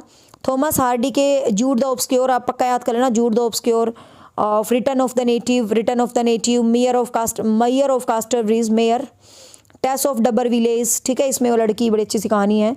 तो green under the greenwood trees, ठीक है, तो ये थोड़ा अच्छे से आप याद करेंगे, और इसका फिक्शनरी जो टाउन है वो भी याद करेंगे आप। फिर आपको पता है यहाँ पर जो सबसे इम्पॉर्टेंट है वो आपका आ जाता है भाई, ये क्या बोलते हैं, टी.एस. इलियट का द वेस्टलैंड। मैंने डिटेल से वेस्टलैंड जरूर पढ़ जाना, वेस्टलैंड से पक्का क्वेश्चन आते हैं। 5 स्टेंजाज है, 5 में डिवाइडेड है, कौन सा छोटा पार्ट है, कौन सा बड़ा, ठीक है। फिर कंटेम्प्रेरीज में आप ग्राहम ग्रीन, फिलिप लार्किन्स, इनको ही देख सकते हैं। ग्राहम ग्रीन ज़्यादा इंपॉर्टेंट है हार्ट ऑफ द मैटर वगैरह के लिए, ठीक है। फिर इंडियन राइटिंग तो बहुत ज़्यादा इंपॉर्टेंट है बच्चे, एस्टेट के लिए इंडियन राइटिंग को हो सके तो थोड़ा डीप ही कर लेना। और मुल्क राज आनंद है, बहुत ज़्यादा फेमस है। Untouchable E.M. फ्रोस्टर, अनटचेबल, इसका ना मेंटर पूछ लेते हैं। मुल्कराज आनंद का मेंटर था ई एम फ्रोस्टर। ई एम फ्रोस्टर को मुल्कराज आनंद काफ़ी मानते थे और उन्होंने अनटचेबल का प्रीफेस भी लिखा था। फिर कुली ये बिल्कुल डाउन टू अर्थ थे, मतलब जैसे चार्ल्स डिकेंस थे ना अपने विक्टोरियन एज में, एग्जैक्टली उसी फॉर्म में इंडियन राइटिंग में वही थीम के साथ मुल्कराज आनंद लिखते थे। मुल्कराज आनंद की ट्रायलॉजीज थी across the black water, sword the sickle, ठीक है, ये इसके ट्रायलॉजीज जो वर्क्स है उसके, the village across the black water and sword the sickle, ठीक है। सेवन समर इनकी जो ऑटोबायोग्राफिकल वर्क था वो सेवन समर था, ठीक है। मॉर्निंग फेस वगैरह ये काफ़ी अच्छा जो है भाई, इसका सारे वर्क आप याद करना, ये प्रेमचंद से काफ़ी ज़्यादा इंस्पायर थे। Untouchable, coolie, the leaves of the bird, the village across the black water, sword and sickles, the big heart, death of the hero, the morning face, confession of lover, all is very very important, ठीक है। ये 7 जो autobiographies थी इसकी उनके ही हैं ये, morning face और कन्फेशंस ऑफ लवर वगैरह, तो काफ़ी इंपॉर्टेंट है मुल्कराज आनंद भाई। मुल्कराज आनंद के साथ आप बहुत इंपॉर्टेंटली यदि करेंगे किसी को तो आर के नारायण से हमेशा क्वेश्चन आता है। कमला दास आपको पता है मोस्ट कन्फेशनल पोइट थी, she is only one Indian woman, पहली दुनिया में इंडियन वुमेन थी जिसने अपनी मतलब सेक्सुअल रिलेशंस के ऊपर बिल्कुल खुल के लिखने वाली जो पोइट थी वो कमला दास थी। तो ये बहुत ही ज़्यादा लिटरेचर में फेमस हुई थी भाई कमला दास, और इसको कन्फेशनल पोइट बोला गया था। CONF, कन्फेश किया इसने सब कुछ कि मुझे इंटरेस्ट नहीं आता ये है वो एक्सेट्रा। तो कमला दास बहुत ज़्यादा फेमस पोइट थी लिटरेचर में, और इनकी जो बायोग्राफी है डेट इज़ माई स्टोरी, वो भी काफ़ी बार इंपॉर्टेंटली पूछी जाती है। समर इन कोलकाताज, ठीक है ना, तो play house, the old play house and other poems, तो काफ़ी इंपॉर्टेंट सिम्बॉलिक है। जब इसको डिटेल से पढ़ाते हैं ना, मतलब बहुत ज़बरदस्त पोएम्स लिखी थी कमला दास ने। फिर अनीता देसाई का यदि हम सारे टाइटल देखें ना तो नेचर टाइप है, the cry the peacock, the voice of the city, bye bye black bird, fire on mountain, इसकी है ना हर किसी में एक ना एक आपको नेचर ऑब्जेक्ट दिखेगा। जैसे पिकॉक दिख गया, voice of the city, black bird दिख गया, माउंटेन दिख गया, the clear light of the day, ठीक है। ये अनीता देसाई के काफ़ी फेमस जो है वर्क थे। Kamala Markandaya is also famous for nectar in नसीब, साइलेंस ऑफ डिज़ायर, ठीक है, handful of rice, 2 virgins, the golden honeycomb. जो मैं बोल रही हूँ ना बच्चा, एक वर्ड आपके एग्जाम के लिए इंपॉर्टेंट है, इन्हीं में से क्वेश्चंस आपके लिटरेचर में निकल आएंगे। निज़िम स्किल का तो अनलिमिटेड बार क्वेश्चन आया है, अनलिमिटेड बार। मुंबई को इसने डिस्क्राइब किया, और इसका जो वो स्कॉर्पियन नाइट वाला है कि वो स्कॉर्पियन उसकी माँ को डंक मतलब वो कर जाता है, तो वो माँ उठती है तो ये कहता है कि मेरे बच्चे को इसने नहीं मारा, और इसमें इंडियन सुपरस्टिशंस भी दिखा रखे हैं, अरुण जोशी वगैरह। तो इंडियन राइटिंग को थोड़ा सा अच्छे से करके जाएंगे। चिमन लहल का आज़ादी टाइटल याद कर सकते हो, बस ज़्यादा कंफ्यूज होने की जरूरत नहीं है। सरोजिनी नायडू का गोल्डन थ्रेशहार्ड, ब्रोकन विंग्स, ठीक है। राजा राव का द सरपेंट ऑफ रो, राजा राव बहुत इंपॉर्टेंट है, इसके कैरेक्टर भी पूछ ले जाते हैं। Kanthapura, serpent of rope, cat and Shakespeare, ठीक है, कॉमरेड किलरो, तो ये काफ़ी इंपॉर्टेंटली है राजा राव। आर के नारायण तो आपको पता ही है भाई, इंडियन राइटिंग की बात आए और मुल्कराज आर के नारायण और राजा राव ना आए, यही तो इंडियन फिक्शन की जान है तीनों के तीनों। तो आर के नारायण का जो मालगुडीज़ था, आपको पता होगा, आपने बचपन में कहानियाँ देखी होगी, मालगुडीज़ की जितनी भी स्टोरीज़ हैं सब आर के नारायण ने ही लिखी थी। द इंग्लिश टीचर, गाइड के ऊपर तो मूवी बन चुकी देवानंद की, ठीक है, इसकी गाइड के ऊपर Rosie, Swami and friends, bachelor the dark room, painter of science, सभी इससे ही रिलेटेड थे, और याद रख लेना, ठीक है बच्चे। फिर अमेरिकन राइटर की यदि हम बात करें तो आप अमेरिकन में रॉबर्ट फ्रॉस्ट को बहुत डीप कर लेना, रॉबर्ट फ्रॉस्ट से हर बार क्वेश्चन आता है, मैंने डिटेल से समझा रखा है। अर्नेस्ट हमिंगवे से भी याद कर लेना, ठीक है, मतलब इसमें द अर्नेस्ट हमिंगवे हैं, हेनरी जेम्स हैं, वॉल्ट विटमैन है, वॉल्ट विटमैन का थोड़ा सा देख लेना। Good bye the fancy, passage to India, काफ़ी पैसेज टू इंडिया वैसे तो है वॉल्ट विटमैन, ठीक है। पैसेज टू इंग्लैंड है ई एम फ्रोस्टर का, गोट इट, ठीक है। Passage to England E M Forster, passage to India Walt Whitman का है, ठीक है। Song of myself, crossing broken, passage to India, ये सब याद रख लेना आपको। तो काफ़ी इंपॉर्टेंटली ये राइटर्स जो है फेमस हैं एग्जाम के लिए। तो बच्चे ये था एक ऑल ओवर रिविज़न जो इंग्लिश लिटरेचर से रिलेटेड था। अब इंग्लिश लिटरेचर के अलावा जो आप बेसिकली याद रखेंगे, मतलब एक क्विक रिवीजन के तौर पर, तो आप एक पैसेज को रिवाइज आउट करके जा सकते हैं according to your own way, कैसे भी कोई भी पैसेज आ जाता है, ठीक है। पैसेज के साथ बच्चे आप फिगर ऑफ स्पीच को जरूर करके जाएंगे। फिगर ऑफ स्पीच आपको पता है एग्जाम में हमेशा आती है और मैंने पढ़ा भी रखी है, ठीक है। तो फिगर ऑफ स्पीच को आप थोड़ा भले अच्छे तरीके से याद करके जाएं भाई। फिर पोइट्री की जितनी भी टर्म्स हैं बच्चे आप उनको ज़रूर करके जाएंगे। पोइट्री की जितनी भी टर्म्स हैं जिसके अंदर पोएम क्या है, एपिक क्या है, स्टेंजा क्या है, ट्रेजेडी क्या है, ठीक है, ये आप बहुत बेहतरीन तरीके से करेंगे। ठीक है। तो आप पोइट्री को बेहतरीन तरीके से करेंगे, सभी टर्म्स को बेहतरीन तरीके से करेंगे। फिर आप पूरी ग्रामर को बहुत अच्छे करेंगे। ग्रामर आपके लिटरेचर की जान है, आप ग्रामर को स्किप नहीं करके जा सकते। ग्रामर से 100% क्वेश्चन आएगा। फिर ईडियम फ्रेजेज, इनको अब मैं यहाँ क्या शॉर्टकट में रिवाइज करूँ, ये तो मैंने पूरी है ना 12 या 13 वीडियोस बना रखी हैं जिसमें मैंने पूरी वोकेबलरी को डिस्क्राइब कर रखा है। ईडियम फ्रेजेस आपको प्लेलिस्ट में मिल जाएगी, वोकेबलरी के नाम से, केवीएस वोकेबलरी ऐसे करके। तो वोकैब सेक्शन को जरूर करके जाएं भाई, वोकैब से 100% क्वेश्चन आएगा। ठीक है। तो गाइज आप सबकी डिमांड पे मैंने एक क्विक रिवीजन आपको इंग्लिश लिटरेचर का जो है दे दिया है। पढ़ाने को तो बहुत कुछ है, but I think quick revision में ये बहुत है। बस फिर मैंने आपको बता दिया है, ऑल ओवर आप ये सभी की सभी चीज़ें बहुत अच्छे से करके जाएंगे। ठीक है भाई। और बाकी अपकमिंग एग्जाम्स के लिए, जो अपकमिंग एग्जाम्स हैं, जैसे कि आप एस्टेट पास करोगे तो आपको स्क्रीनिंग ज्वाइन करना है आफ्टर D++B। तो अपकमिंग एग्जाम्स के लिए आप अचीवर्स एकेडमी में फ़ोन कर सकते हैं। आप यदि कोचिंग चाहते हैं इंग्लिश लिटरेचर की, 7015467794, या यू कैन व्हाट्सएप 9034022541। ठीक है। इंग्लिश लिटरेचर का हमारा बैच गोइंग ऑन है, जिसमें हम ब्रिटिश राइटिंग को पूरा कर चुके हैं। ये जो मैंने आपको ओवरव्यू दिया है, ये मैंने पूरा 70 लेक्चर्स में पढ़ाया है, पूरा डीप, एक एक वर्क को पूरे डिटेल से 50-60 लेक्चर्स में। और ब्रिटिश राइटिंग के साथ अमेरिकन है, और फिर जो स्क्रीनिंग है उसमें तो कैनेडियन, अफ्रीकन, यूरोपियन सब आती हैं भाई, और D++B वगैरह में भी। तो if you want to join any state exam English literature, so you can contact me 7015467794। और ध्यान रखना, ग्रामर जरूर करके जाएं, फिगर ऑफ स्पीच जरूर करके जाएं, क्लोजेज वाला टॉपिक जरूर करके जाएं, वर्ब वाला टॉपिक जरूर करके जाएं। ठीक है। पूरा आप एक क्विक अच्छी रिविजन जो है उन सब की भी लें। सो आई थिंक मेरी एक क्विक रिविजन आपके लिए हेल्पफुल रहेगी। I hope so. कैसी लगी बता देना भाई कमेंट करके। So bye, take care, have a nice day, thank you. Hi everyone, welcome back to your own academy, that is achievers academy. I am your friend, your guider Nisha Sharma. So guys, आप सब लोगों की बहुत ही ज़्यादा demand थी, ma'am please common English का एक quick revision जरूर दे दें, जैसे बाकी सब्जेक्ट्स का किया है। सो भाई 40 घंटे की इंग्लिश को हम 40 मिनट में कंक्लूड कर रहे हैं। तो it's only revision of common English. जो बच्चे इस वीडियो को भी देख लेंगे ना, तो आपके इंग्लिश में क्वेश्चंस जो है अटेम्प्ट हो जाएंगे। बट प्लीज़ ये पढ़ाई नहीं है, मतलब एक तो होता है स्टेप टू स्टेप पढ़ना, तो ये 40 घंटे की क्लासेस को हम सिर्फ 40 मिनट में कंक्लूड कर रहे हैं। It's only quick revision and hope so ये आपके लिए हेल्पफुल रहे। तो ये कॉमन इंग्लिश 15 नंबर की रिवीजन है, साथ में TGT PGT इंग्लिश के लिए बहुत ज़्यादा इंपॉर्टेंट रहेगी। So let get started. So हम सबसे पहले चैप्टर से स्टार्ट कर लेते हैं, जो नाउन है। मैं आपको यहाँ पर पूरा नहीं पढ़ाऊंगी, मेन पॉइंट्स जहाँ से एग्जाम में क्वेश्चंस बनते हैं वो पढ़ाऊंगी। तो noun you all know well, noun जो name of person, thing, place is called noun, ये तो सबको ही पता है भाई नाउन बेसिकली। और नाउन जो है 5 टाइप से होते हैं, तो ये भी सबको पता है, proper noun, common noun, collective noun, material noun और एब्स्ट्रैक्ट नाउन। ऐसे क्वेश्चन कभी भी एग्जाम में नहीं आते। आपको पता है प्रॉपर नाउन वो होते हैं जो एक प्रॉपर थिंग को डिस्क्राइब करते हैं, कॉमन नाउन जो किसी पूरी कम्युनिटी को डिस्क्राइब करते हैं, कोलेक्टिव नाउन जो किसी समूह को दिखाते हैं, जैसे class, family, team etcetera. Material noun जैसे वुड है, गोल्ड है, प्लास्टिक, आयरन, मतलब किसी मटेरियल को दिखाते हैं। एब्स्ट्रैक्ट नाउन जिस चीज़ को हम छू नहीं सकते उन चीज़ों को दिखाता है, जैसे happiness, poverty, laughter, sadness, like all these things. तो ये नाउन के टाइप होते हैं। अब वैसे तो नाउन के बहुत सारे रूल हैं। नाउन के जो रूल हैं बच्चे, ये सब्जेक्ट वर्ब एग्रीमेंट के रूल में भी लागू होते हैं। तो यहाँ से क्वेश्चन हर बार आ ही जाता है, तो कुछ ध्यान से रूल देखना। इसको आप सिंटेक्स या सब्जेक्ट वर्ब एग्रीमेंट का चैप्टर भी मतलब मान के चल सकते हो। ठीक है। अब यहाँ पर क्या है, जब ये कुछ इंपॉर्टेंट रूल हैं जो पेपर में आते हैं, जब दो नाउन के बीच में प्रेपोजिशन आ जाए ना, तो हमेशा सिंगुलर रहेगा। जैसे देखो, boy after boy has entered my office, जैसे boy after boy has entered my office, तो बॉय आफ्टर बॉय, तो यहाँ भी बॉय है, वहाँ भी बॉय है, और दोनों नाउन के बीच में आफ्टर एक प्रेपोजिशन है।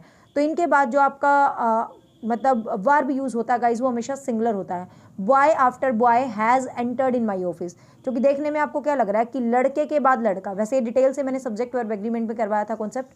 ठीक है। तो boy after boy has entered my office, तो हैज़ आएगा यहाँ पर। अब कुछ बच्चे कहेंगे मैम ऑप्शन में इस भी तो हो सकता है, हम इस भी तो लगा सकते हैं, क्योंकि वो भी तो सिंगुलर है। बट बच्चे जब यहाँ V3 दिया है, तो सीधी सी बात है, जो गिवन ब्लैंक है वहाँ पर वो हैज़ है भी आपसे भरवाना चाहता है। ठीक है। Pen after pen was bought, pen के बाद पेन खरीदा, इज द सेम थिंग। अब बॉट क्यों आया, बिकॉज ऑफ V2। ठीक है। तो मीन्स ये छोटी छोटी बातें हैं जो आपको ध्यान रखनी है। और मान ले कई बार V3 V2 सेम हो जाती हैं, तो एग्जामिनर या तो V3 वाला ऑप्शन ही डालेगा पेपर में, या V2 वाला, बार बार नहीं डालते हैं।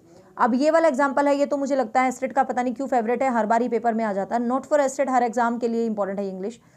आपको पता है इफ़ वन आर्टिकल मतलब you know well A and the articles होते हैं और उनमें कोई भी सब्जेक्ट आ जाता है ए एंड द में, आपको क्या ध्यान रखना है कि दो नाउन होंगे, ठीक है, दोनों से पहले आर्टिकल आ जाता है, दोनों से पहले आर्टिकल आ जाता है तो वो प्लूरल हो जाता है, ठीक है।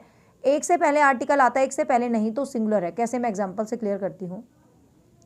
एग्जांपल देखिए, थोड़ा विजिबिलिटी को 3 डॉट डॉट होंगे आपके फ़ोन पे, उससे हाईएस्ट लेवल पे करके देख लेना।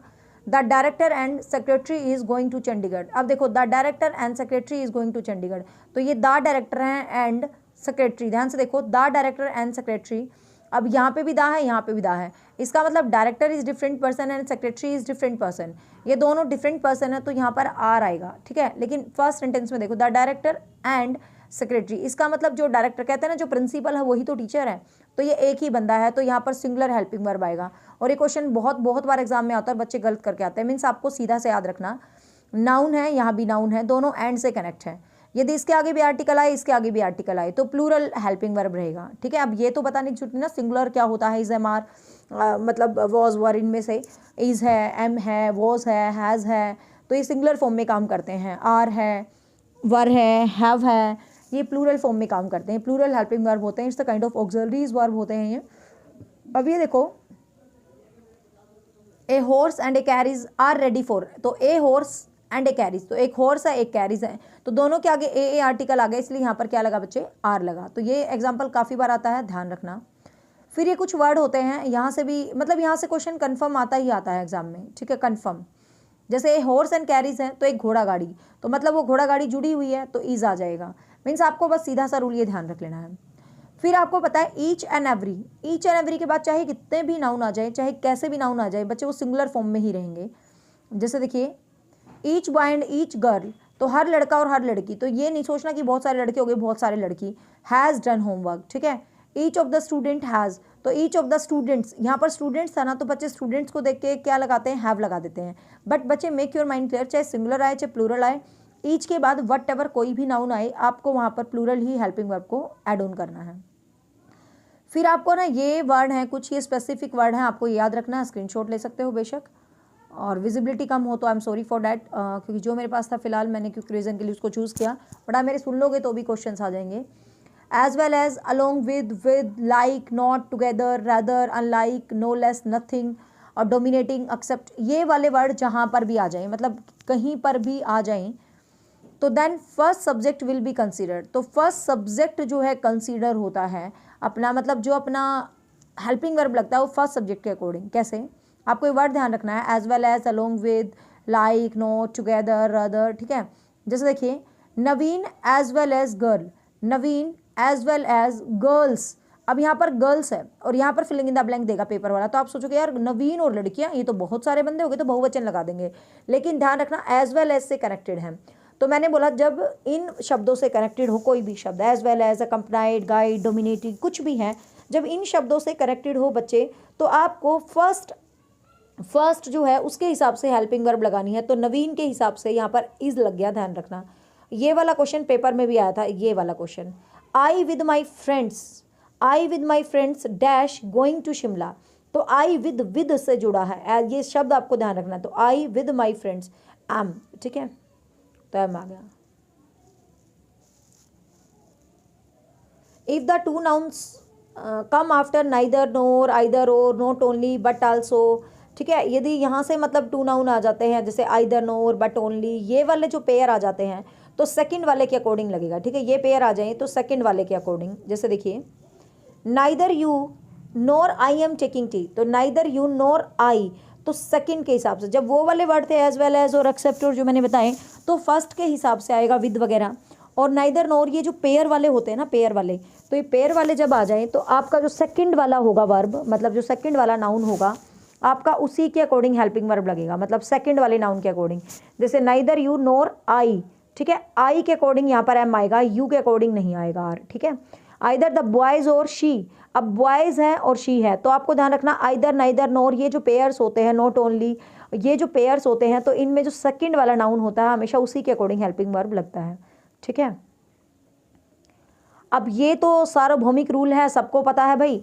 ये वाला क्वेश्चन बहुत बार आता है, जब दो चीज़ें मिलके एक को क्रिएट करती हैं, जब दो चीज़ों का जो रिजल्ट होता है बच्चे, जब दो चीज़ों का रिजल्ट हमेशा एक होता है ना, तो वो दो चीज़ें हमेशा सिंगुलर नाउन मतलब हेल्पिंग वर्ब क्रिएट करते हैं। जैसे देखो bread and butter is my favourite, तो ब्रेड एंड बटर, तो ब्रेड एंड बटर दोनों ने मिलके मेरा फेवरेट डिश बनाया ना। मतलब सब्जेक्ट वर्ब एग्रीमेंट कह दो या नाउन के इस फॉर्मेट में, ये फॉर्मेट बहुत काम करता है। जब दो चीज़ें मिलके कोई एक रिजल्ट क्रिएट कर देती हैं हमेशा, तो वहाँ पर सिंगुलर ही आता है। जैसे rice and curry is my favourite, rajma and chawal I my favourite, whisky and soda was served, rajma and rice is prepared by me. ठीक है, तो दोनों ये ब्रेड एंड बटर वाला भी एग्जाम में आ चुका, तो इस टाइप के आपको जो ध्यान रखने हैं। फिर आपको पता है कोई डिफरेंट मतलब यदि नाउन्स हैं तो प्लूरल ही आएगा। जैसे गोल्ड एंड सिल्वर, तो यू नो गोल्ड अलग है और सिल्वर अलग है।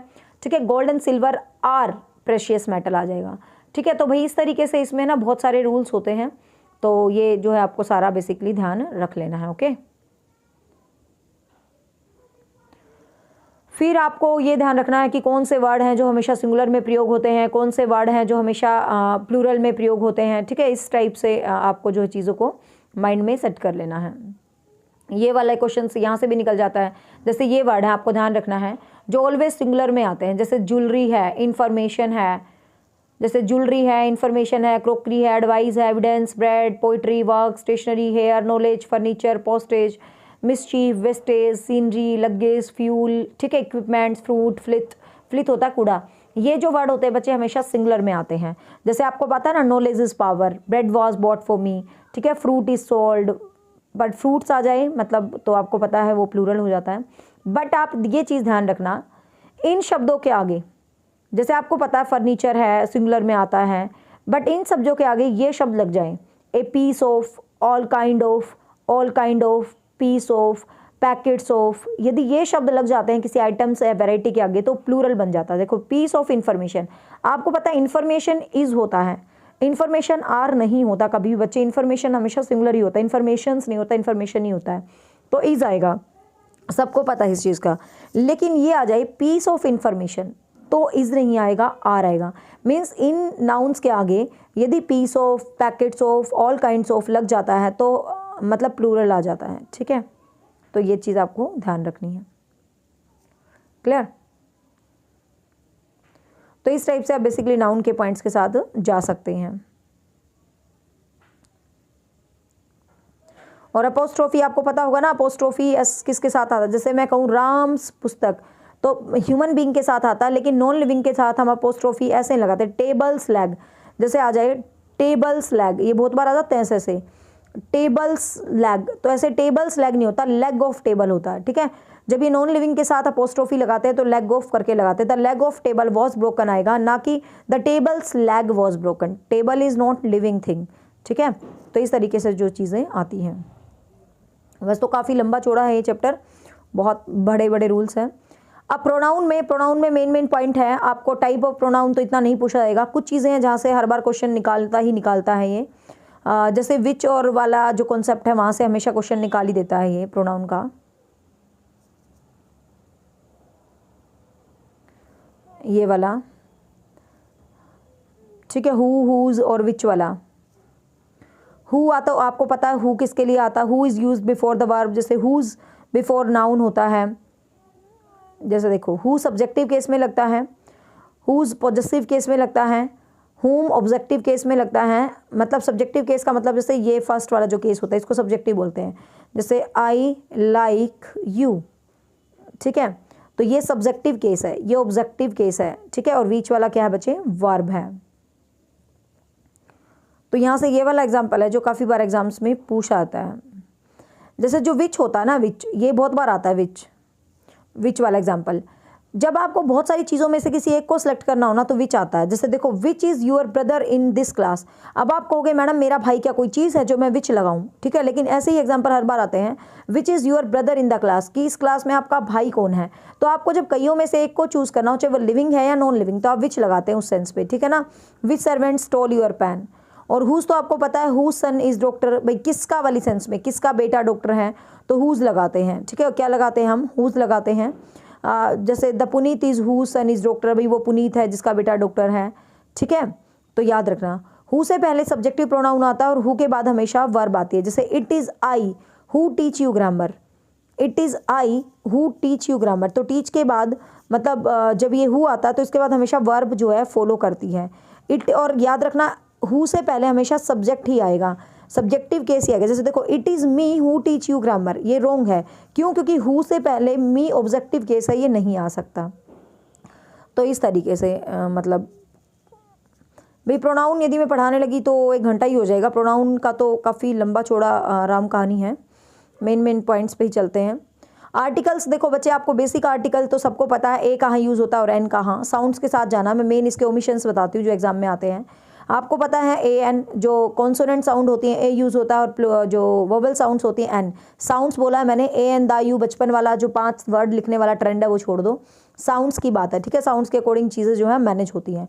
बट यहाँ से कुछ इंपॉर्टेंट पॉइंट है जो आपको ध्यान रखना। ए एन सीधा तो सबको पता है, ये वाला बहुत आपको कंफ्यूज करता है कि horse has 4 legs and dog is faithful animal, कि कौन सा में दा आएगा और कौन से में ए आएगा। आपको बहुत सारी बुक में दोनों में मतलब जो आपका कॉमन नाउन होता है तो कंफ्यूज कर देता है। कुछ बुक में आपको ए लिखा मिलेगा, कुछ में दा लिखा मिलेगा। ध्यान रखना, जब वो स्पेसिफिक बात को बताए, कॉमन नाउन की स्पेशल बात को बताए तो दा लगेगा। जैसे मैंने कहा a dog is faithful animal, a dog नहीं आएगा भाई, दा डॉग इज़ फेथफुल आएगा। क्यों? क्योंकि फेथफुल होना डॉग की ही क्वालिटी होती है, तो यहाँ पर दा डॉग आएगा। लेकिन the dog has a tail, अब दा डॉग नहीं आएगा, a dog has a tail. क्यों? क्योंकि टेल तो सभी जानवरों की होती है, कुत्ते को कोई न्यारी पूंछ थोड़ी ना होती है, सभी जानवरों की पूंछ होती है। तो कहने का मतलब कॉमन नाउन में एक ए ही ज़्यादा यूज़ कर लेते हैं, लेकिन दा जब यूज़ करते हैं जब कॉमन नाउन की स्पेशलिटी को दिखाते हैं, जैसे घोड़ा ही रेस में बेस्ट है तो दा हॉर्स आ जाएगा। लेकिन ए हॉर्स हैज़ 4 legs, घोड़े की 4 टांगें होती हैं, तो भाई सभी जानवरों की 4 टांगें होती हैं। कहने का मतलब जब स्पेसिफाई करते हैं ना कॉमन नाउन को, तभी हम दा लगाते हैं, अदरवाइज ए लगा देते हैं, ठीक है। फिर जो ये डजन होते हैं, 100 होते हैं, इनसे पहले हमेशा ब्लैंक रहता है। जब ये सेंटेंस के स्टार्टिंग में आ जाते हैं तो हमेशा ये ब्लैंक ही रहता है, ओमिशन ही रहता है आर्टिकल्स का। सच है, व्हाट है, रेदर है, क्वाइट है, ये वर्ड होते हैं तो बच्चे हमेशा, जैसे such a beautiful wife, such a beautiful building, it's a quite nice day, तो ये हमेशा ए को ही फॉलो करते हैं, ठीक है बच्चे। ये हमेशा किसको फॉलो करते हैं? ए को ही फॉलो करते हैं, तो ये चीज़ भी ध्यान रखना।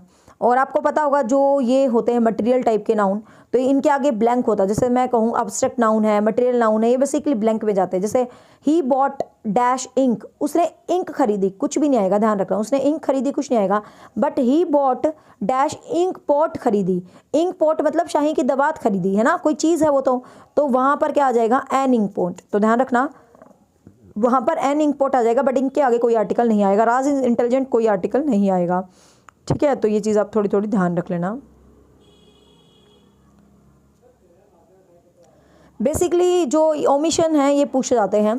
ये वाला एग्जाम्पल बहुत खास एग्जाम में पूछा जाता है बच्चे, ये वाला। जैसे कि एक किसी भी चीज़ के, जब आप प्राइमरी पर्पस के लिए जा रहे हो, कोई भी मतलब चीज़ है, कोई भी कुछ भी है, जब आप उसके प्राइमरी पर्पस के लिए जा रहे हो, मतलब मुख्य प्राइमरी उद्देश्य के लिए जा रहे हो, तो प्राइमरी उद्देश्य के लिए आप जा रहे हो तो वहाँ पर कोई भी आर्टिकल यूज़ नहीं होता। बट आप सेकेंडरी पर्पस के लिए जाते हैं तो वहाँ पर आर्टिकल यूज़ होता है। प्राइमरी पर्पस का मतलब, जैसे देखो my son goes to school at 8 AM। अब 8 बजे मेरा बच्चा स्कूल जाता, तो सीधी सी बात है यार, यूँ ही तो जाएगा नहीं स्कूल, रोज़ 8 बजे जा रहा है, तो इसका मतलब पढ़ने जा रहा है या पढ़ाने जा रहा है, मतलब बच्चा है तो पढ़ने जा रहा है, ठीक है, और टीचर है तो पढ़ाने जा रहा है।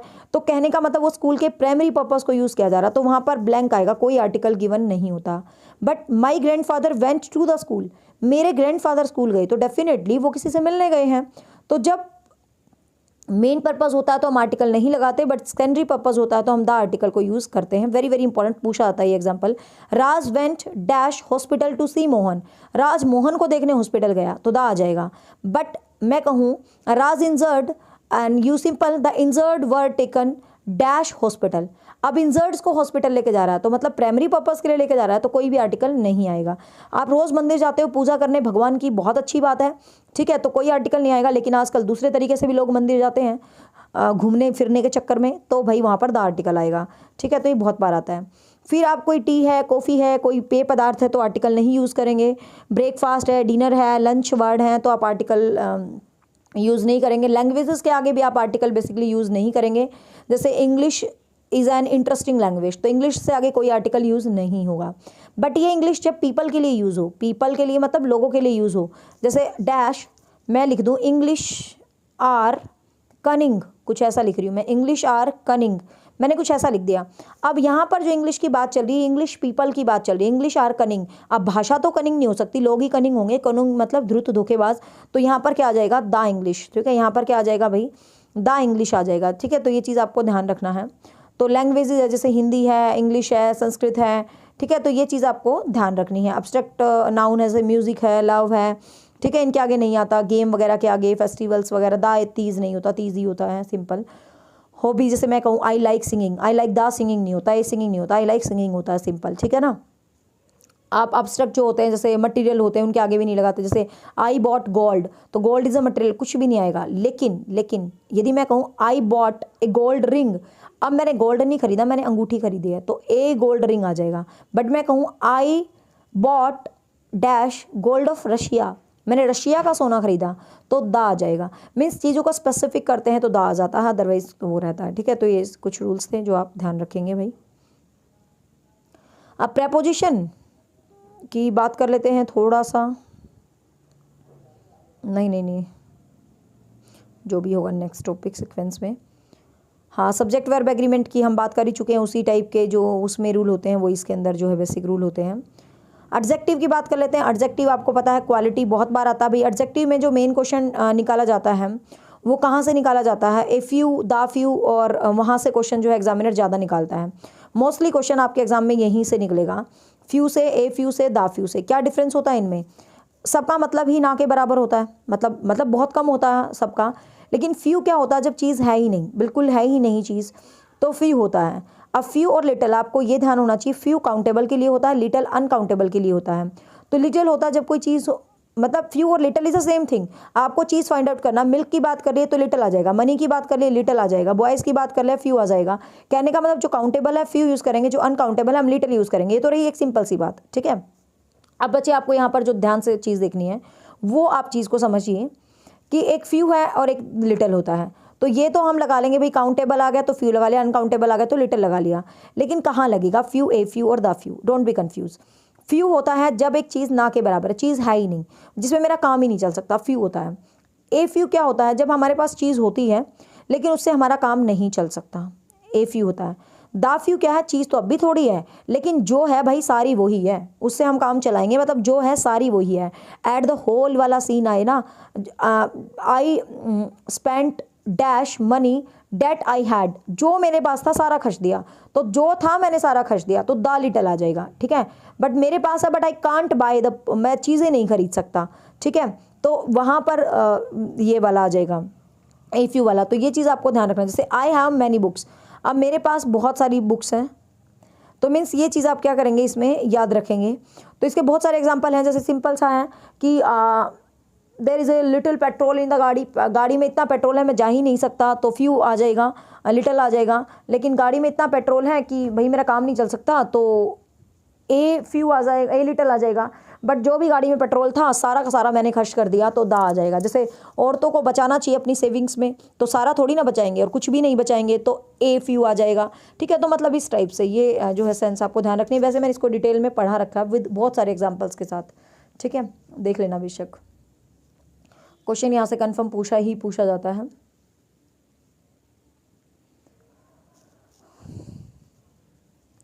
एडवर्ब के टाइप तो भाई सारे याद रखना। एडवर्ब से तो काफ़ी बार क्वेश्चन आता है। एडवर्ब होता है जो वर्ब, एडजेक्टिव और एडवर्ब को ही क्वालिफाई करता है, वो एडवर्ब होता है। ठीक है, यहाँ बेस से चलने का टाइम नहीं है, यहाँ तो मेन पॉइंट्स की बात है जो पेपर में रखे मिल सकते हैं आपको। ठीक है, तो वर्ब में जो बेसिकली आपको क्वेश्चन, वर्ब के टाइप हैं आपको पता होना चाहिए भाई, वर्ब के कौन कौन से टाइप होते हैं।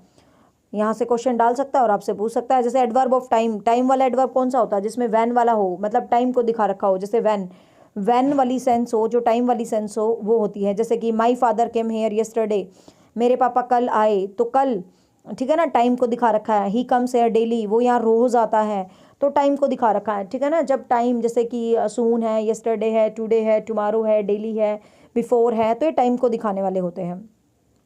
फिर है एडवर्ब ऑफ फ्रीक्वेंसी। फ्रीक्वेंसी का मतलब होता है कि आपने किसी काम को कितनी बार किया है।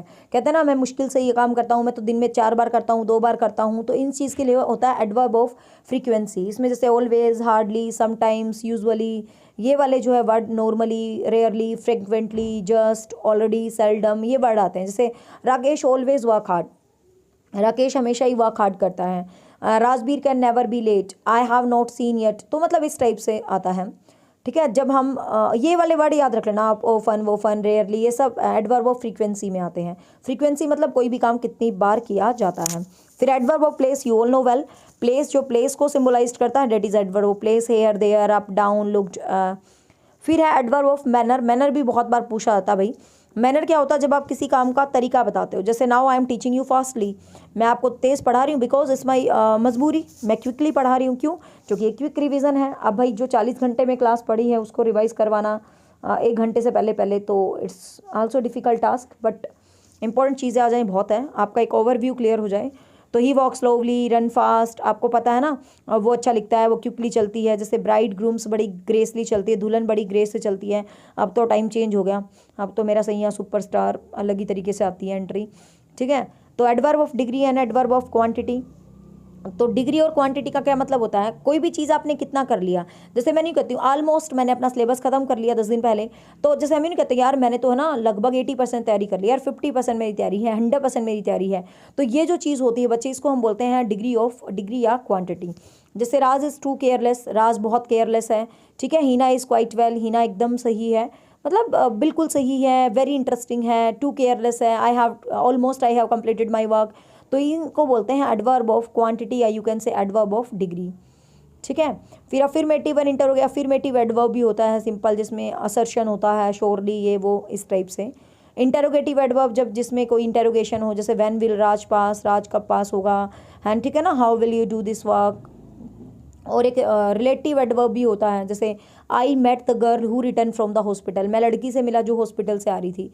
तो मतलब इस टाइप से ये जो एडवर्ब हैं, और एडवर्ब के ये छोटी छोटी बहुत चीज़ें होती हैं भाई, ये छोटे छोटे एडवर्ब भी बहुत होते हैं। वेरी कहाँ लगता है, टू कहाँ लगता है। ठीक है, फिर यदि आप कंजक्शंस की बात करें बच्चे, कंजक्शंस, तो कंजक्शंस जो हैं इसमें ये क्लोज के बाद ही बेटर हो पाता, खैर कोई बात नहीं। सबॉर्डिनेट क्लोज, कोऑर्डिनेट कंजक्शंस, तो या तो सबॉर्डिनेट कंजक्शन या कोऑर्डिनेट, इसमें कुछ नहीं। आप क्लोज वाला चैप्टर जब पढ़ेंगे ना, तो जहाँ पर आपको पता है सेंटेंस जो है 3 टाइप से है, सिंपल सेंटेंस है, कॉम्प्लेक्स सेंटेंस है और कंपाउंड सेंटेंस है। तो कंपाउंड सेंटेंस को जो जोड़े मिलेगा ना, आप सिंपल सा ये बात समझ लो, कंपाउंड सेंटेंस को जो जोड़ता है ना वो तो कोऑर्डिनेट कंजक्शन होता है, और जो कॉम्प्लेक्स सेंटेंस को जोड़ता है वो सबॉर्डिनेट कंजक्शन होता है। ठीक है, जैसे अब मैंने कहते हैं ना, he went to Delhi and saw the Lal Qila, he went to Delhi and, अब ही वेंट टू दिल्ली सा द ताज, ये कंपाउंड सेंटेंस, संयुक्त वाक्य है। बोथ सेंटेंसेस आर डिपेंडेंट, दोनों ही डिपेंडेंट है, कोई किसी पर बेस्ड नहीं है अपने मीनिंग को क्लियर करने के लिए। तो वहाँ पर जो ये जिस कंजक्शन से जुड़े होते हैं ना बच्चे, इतना सा याद रखना कि जो अपना कंपाउंड सेंटेंस जिससे जुड़ा होता है वो कोऑर्डिनेट कंजक्शन होगा, और जो अपना दूसरा सेंटेंस जैसे he said that Nehru is our prime minister, whatever it may be, ठीक है ना, कुछ भी हो सकता है, तो वो सबॉर्डिनेट कंजक्शंस के तहत जो है आती है। ठीक है, प्रेपोजिशन तो भाई सारी बहुत ही ज़्यादा इंपॉर्टेंट होती हैं प्रेपोजिशन। आपको पता है इन कहाँ पर लगता है, इन टू कहाँ पर लगता है। एक है ना बहुत इंपॉर्टेंट प्रेपोजिशन है जो काफ़ी बार एग्जाम में पूछी जाती है, ये याद रख लो, इसमें से क्वेश्चन आया था लास्ट टाइम, अब की बार भी होप सो, उम्मीद है आ जाए। ये डाई वाला, डाई के साथ ऑफ भी आता है, डाई के साथ इन भी आता है, डाई के साथ फॉर भी आता है, डाई के साथ फ्रॉम भी आता है। कहाँ पर ऑफ आता है, कहाँ पर फ्रॉम आता है। डाई ऑफ जब हम किसी बीमारी से मरते हैं, जैसे my uncle died of cancer, मेरा अंकल कैंसर से मरे, डेट इज़ डाइड ऑफ। लेकिन डाई इन का मतलब होता है जब आप किसी दुर्घटना में, जैसे he died in road accident, दुर्घटना में जब मरते हैं तो डाइड इन होता है। ठीक है, डाइड फॉर होता है जब देश के लिए मरते हैं, जब कोई अपने देश के लिए मरता है तो डाइड फॉर होता है। ठीक है, डाइड फ्रॉम होता है जब कोई भूख की वजह से मरता है, हंगर की वजह से मरता है, तो डाइड फॉर होता है। ठीक है, तो बच्चे प्रपोजिशन वाले चैप्टर का जो इन है, एट है, ये अच्छे से रिवाइज कर जाना। एट जो फिक्स चीज़ें होती हैं, जहाँ भी फिक्सेशन दिखे वहाँ पर एट आएगा। ठीक है, जैसे मंथ वगैरह होते हैं, ईयर वगैरह होते हैं, इन जनवरी, इन फरवरी, इन 1986। ठीक है, बट जो आपका जो नेम होते हैं ये लाइक संडे मंडे ओन आता है। ठीक है, जो डेट होती हैं उनके आगे भी ओन आता है। तो प्रेपोजिशन काफ़ी अच्छे से आप रिपीट डाउन करेंगे। मॉडल ऑक्सालरीज जो मॉडल्स हैं उसमें भी मे है, जैसे मे से भी आप आजकल ये भी आ जाता है, जैसे कि खुद ही लिख देगा वो कि गॉड ब्लेस यू, और ये क्या है, मतलब ये नहीं पूछेगा कि ये मे मॉडल है, वो लिख देगा ये विश है, प्रे है, डिटर्मिनेशन है। तो मीन्स आपको सेंस भी इनका जो है क्लियर होना चाहिए। ठीक है, तो मे बेसिकली हम जैसे पॉसिबिलिटीज़ में यूज़ करते हैं, आप कैन को भी यूज़ कर लेते हैं, मे को भी कर लेते हैं, माइट को भी कर लेते हैं। बट जहाँ स्लाइट पॉसिबिलिटी होती है ना के बराबर तो माइट यूज़ करते हैं, अदरवाइज मे यूज़ करते हैं। ठीक है, तो इस तरीके से सो डैट वाली कंडीशन भी कई बार एग्जाम में आ जाती है, जो पर्पस होता है, जैसे he prayed that I might live, so that से है ना, he pray Raj works hard so that he might pass, so that से याद रखना, कई बार क्वेश्चन आया सो डैट से पहले यदि V1 है ना तो इधर आप मे लगा देना, सो डैट से पहले इधर V2 है तो इधर आप माइट लगा देना। ठीक है बच्चे, तो ये ध्यान रखेंगे आप। कुड जैसे कैन है, एबिलिटी, आपको पता कोई एबिलिटी और कैपेसिटी होता है तो कैन आता है, किसी को परमिशंस होते हैं तो कैन आता है। कैन की परमिशन सिंपल होती है और जो मे की परमिशन होती है वो पोलाइट होती है। ठीक है, तो ध्यान रखेंगे इस चीज़ का। शुड है आपको पता है लिस्ट के साथ आ जाता है, और कोई ड्यूटी मोरल ड्यूटीज़ होती हैं, अब मोरल ड्यूटी के साथ शुड भी आ जाता है, मस्ट भी आ जाता है, ought to भी आ जाता है। ought to भरवाएगा तो वो टू लिख के रखेगा ought से आगे। ठीक है, ought to भरवाएगा तो बच्चे वो टू लिख के रखेगा, सीधी सीधी सी लॉजिक बता रही हूँ मैं। यदि वो ought to भरवाना चाहता है तो वो टू को लिख के ही देगा आपको। ठीक है, लेकिन आप शुड और मस्ट में कैसे डिफ्रेंशिएट करेंगे? शुड में तो क्या होता है, सिंपल होती हैं चीज़ें, लेकिन मस्ट में क्या होता है, जब वो चीज़ आपके लिए कंपल्शन बन जाए। मैं कहूँ भाई तुम पढ़ लो, मैं आपको सेशन दे रही हूँ शुड है, लेकिन मैं कहूँ यार पढ़ लो, पेपर कल है, बहुत वो है, तो तुम्हें पढ़ना ही पड़ेगा। ठीक है, तो ये जब मस्ट हो जाता है, जैसे कि कोई चीज़ आपको करनी ही करनी पड़े ना तो मस्ट हो जाती है। ठीक है, जब आपको करनी ही करनी पड़े तो मस्ट हो जाएगी, लेकिन कोई चीज़ आपको ये है बस you should respect your parents, ये वो सब कुछ, लेकिन आप रेलवे ट्रैक पे जा रहे हो, आपको इंस्ट्रक्शंस को फॉलो ही करना पड़ेगा तो मस्ट आ जाता है। ठीक है ना, मतलब जब जहाँ कंपल्शन हो जाती है ना कोई चीज़ तो मस्ट आ जाती है। जैसे you must keep the left on the road, आप रोड के लेफ्ट में ही चलोगे। अब मैं कहूँ you should follow the road rule traffic rules, तो शुड कहने से काम नहीं चलेगा, क्यों? नहीं फॉलो करोगे तो तुम्हारा नुकसान है, तो जो चीज़ नहीं फॉलो करोगे जब तुम्हारा नुकसान है। अब मैं कहूँ भाई माँ बाप की सेवा करो, अब कोई करते हैं कोई नहीं करते, छोड़, टीचर को रिस्पेक्ट करो, कोई करे ना करे, क्या बिगाड़ सकते हैं? ठीक है ना, लेकिन जब कोई कंपल्शन है, you must complete your work at all cost, तो ये जो वर्ड्स आ जाते हैं जैसे एट ऑल कॉस्ट है, ये अपने आप दिखा देते हैं कि करना ही करना है ना। If you want to we get good job in Haryana then you have to qualify a state, Haryana में गुड जॉब चाहिए तो भाई एस्टेट करना ही करना पड़ेगा, नहीं तो काम नहीं चलेगा, है ना। तो मतलब ये चीज़ें हैं, तो ध्यान रखना है इस चीज़ को, बिल्कुल एस्टेट के बिना काम नहीं चलेगा भाई। और भगवान करे मुझसे जुड़े हर बच्चे का एस्टेट क्लियर हो जाए, लेकिन जो बच्चे फ्रेशर हैं, जो पहली बार, कई स्टूडेंट्स होते हैं यार मैंने तो भर दिया, मैं देखने जा रही हूँ, तो यदि आपको नेक्स्ट एस्टेट के लिए, क्योंकि देखो नेक्स्ट एस्टेट आपको पता नवंबर में हो जाएगा, ड्यू टू कोरोना लेट हुआ है, एस्टेट नवंबर में ही होता है हर साल, तो नेक्स्ट एस्टेट नवंबर में ही हो जाएगा। तो यदि आप अभी से ही एस्टेट देने के बाद से ही जो फ्रेशर्स होते हैं वो तैयारी करना चाहते हैं तो आप जुड़ सकते हैं।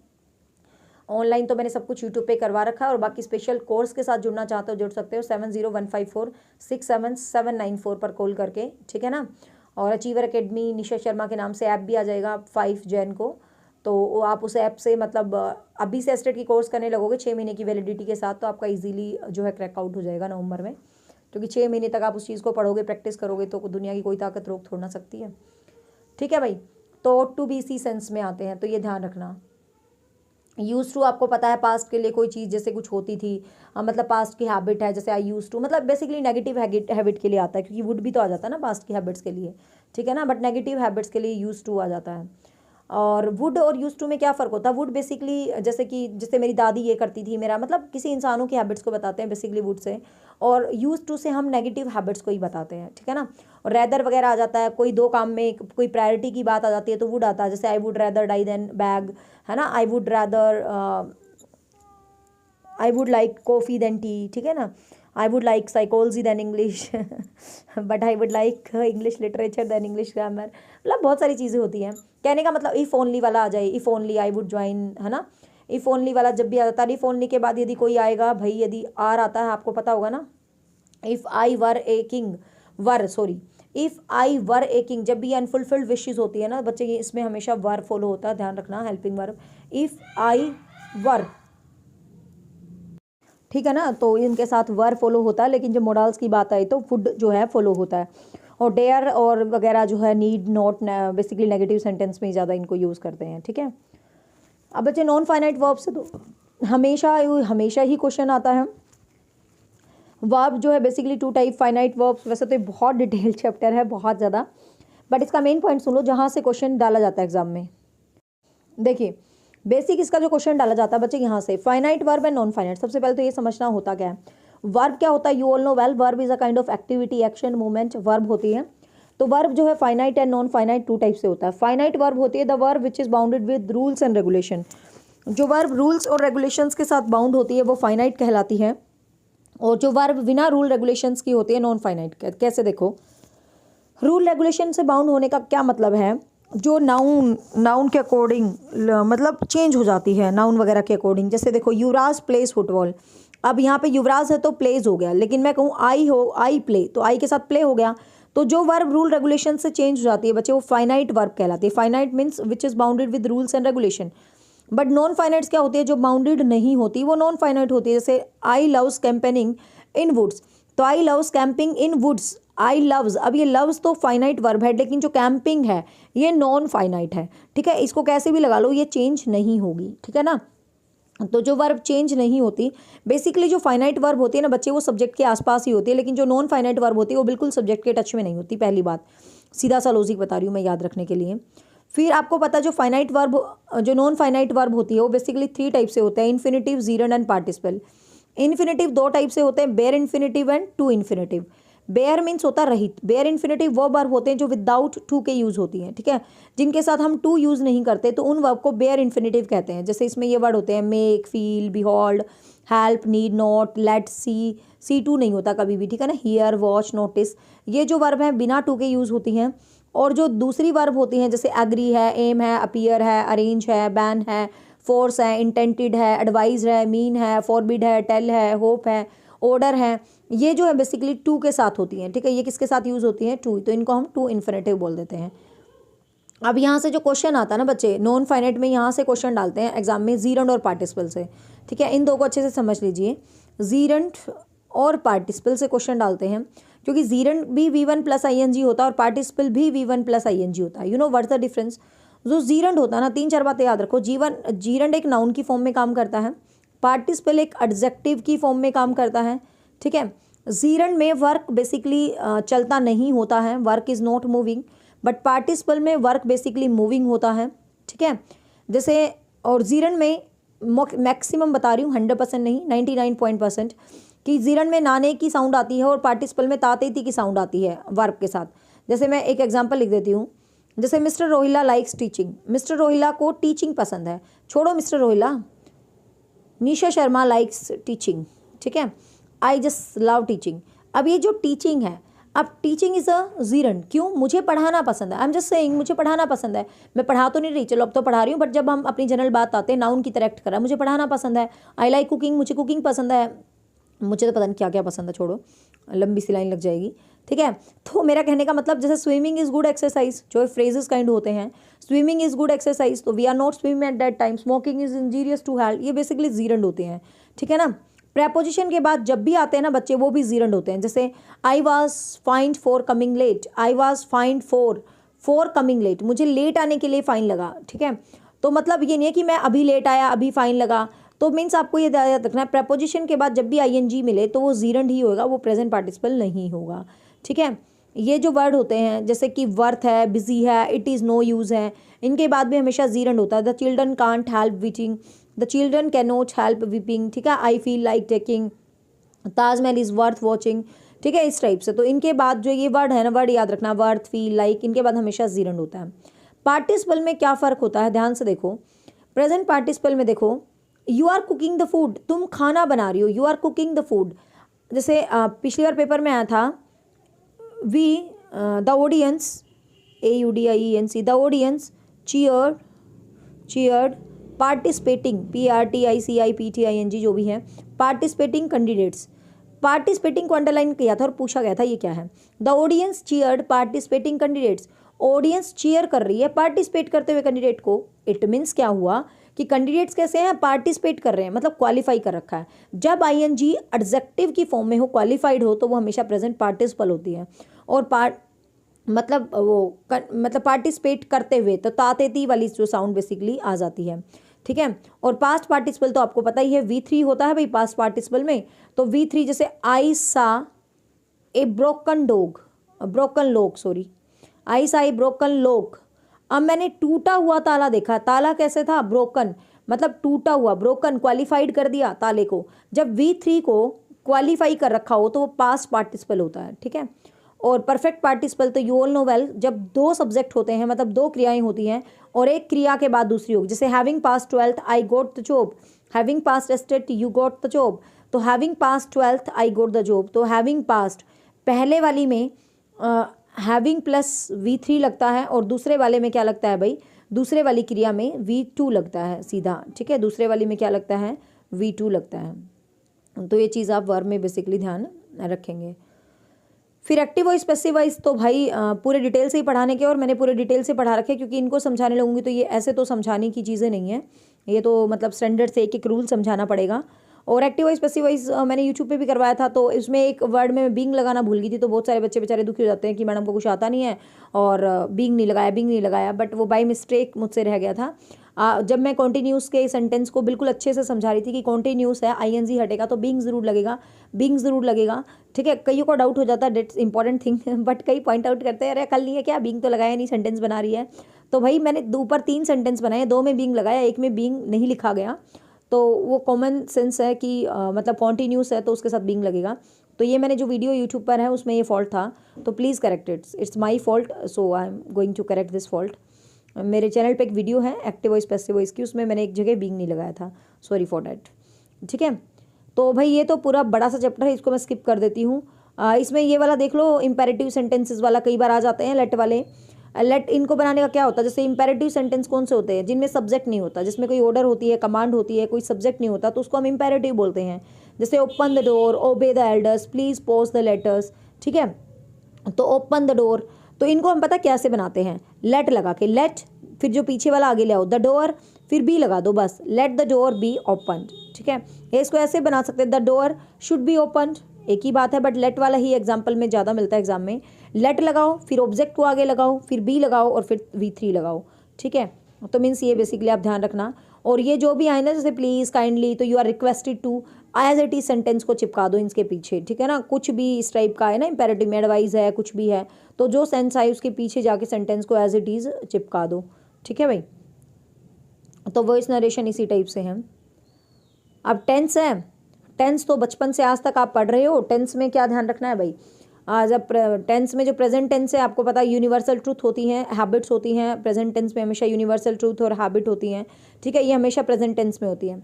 जो प्रेजेंट कॉन्टिन्यूस टेंस होता है उसके अंदर बस आप ये है ना, मैं आपको एक शॉर्टकट देती हूँ, बस दुनिया की कुंजी ले जाओ, आप स्क्रीनशॉट ले लो। प्रेजेंट टेंस में हमेशा ये वर्ड मिलेंगे, usually, generally, rarely, hardly, normally, frequently, daily, seldom, always. But always में एक चीज़ याद रखना, ऑलवेज जब नेगेटिव सेंस में होता है तो कॉन्टिन्यूस आ जाता है। जैसे शी इज़ ऑलवेज कंप्लेनिंग, वो हमेशा कंप्लेन करती है, कंप्लेनिंग, तो कंप्लेन्स नहीं होगा वहाँ पर, कंप्लेनिंग कुछ नेगेटिव वर्ड के साथ आ रखा है ना ऑलवेज, क्योंकि कंप्लेन करना इज़ अ नेगेटिविटी ना। तो अदरवाइज ये की दे रही हूँ मैं तुम्हें कि प्रेजेंट में ये वर्ड आएंगे, यहाँ जहाँ पर भी आपको ये वर्ड दिखे, at present, at this time, still, today, tonight, now, इनको उतार लेना, रात को याद कर लेना एक बार। Do not speak loudly, don't disturb, don't make a noise, ये शब्द जहाँ पर आ जाएंगे वहाँ पर प्रेजेंट कॉन्टिन्यूस टेंस आएगा, ठीक है। वहाँ पर हमेशा प्रेजेंट कॉन्टिन्यूस टेंस आएगा, ठीक है। कहीं पर भी आपको ये सेंटेंस मिल जाए, बस ये आप वर्ड उतारते जाना। जस्ट है, जस्ट नाउ है, रिसेंटली है, लेटली है, ever, never, already, once, twice, thrice, many, और सिंस के बाद V2 आ जाए। ये रूल बहुत बार पेपर में आता है और बच्चे गलत करके आते हैं इसको। बच्चे कहते हैं ये तो पास्ट के जैसा लग रहा है और हेड लगा के आ जाते हो आप। बच्चे सिंस के बाद यदि V2 जहाँ पर भी आ जाता है वहाँ पर कॉन्टिन्यूस ही आता है, प्रेजेंट परफेक्ट कॉन्टिन्यूस ही आता है। ये बहुत बहुत बार एग्जाम में आता है ये वाला सेंटेंस, और बच्चे गलत करते हैं।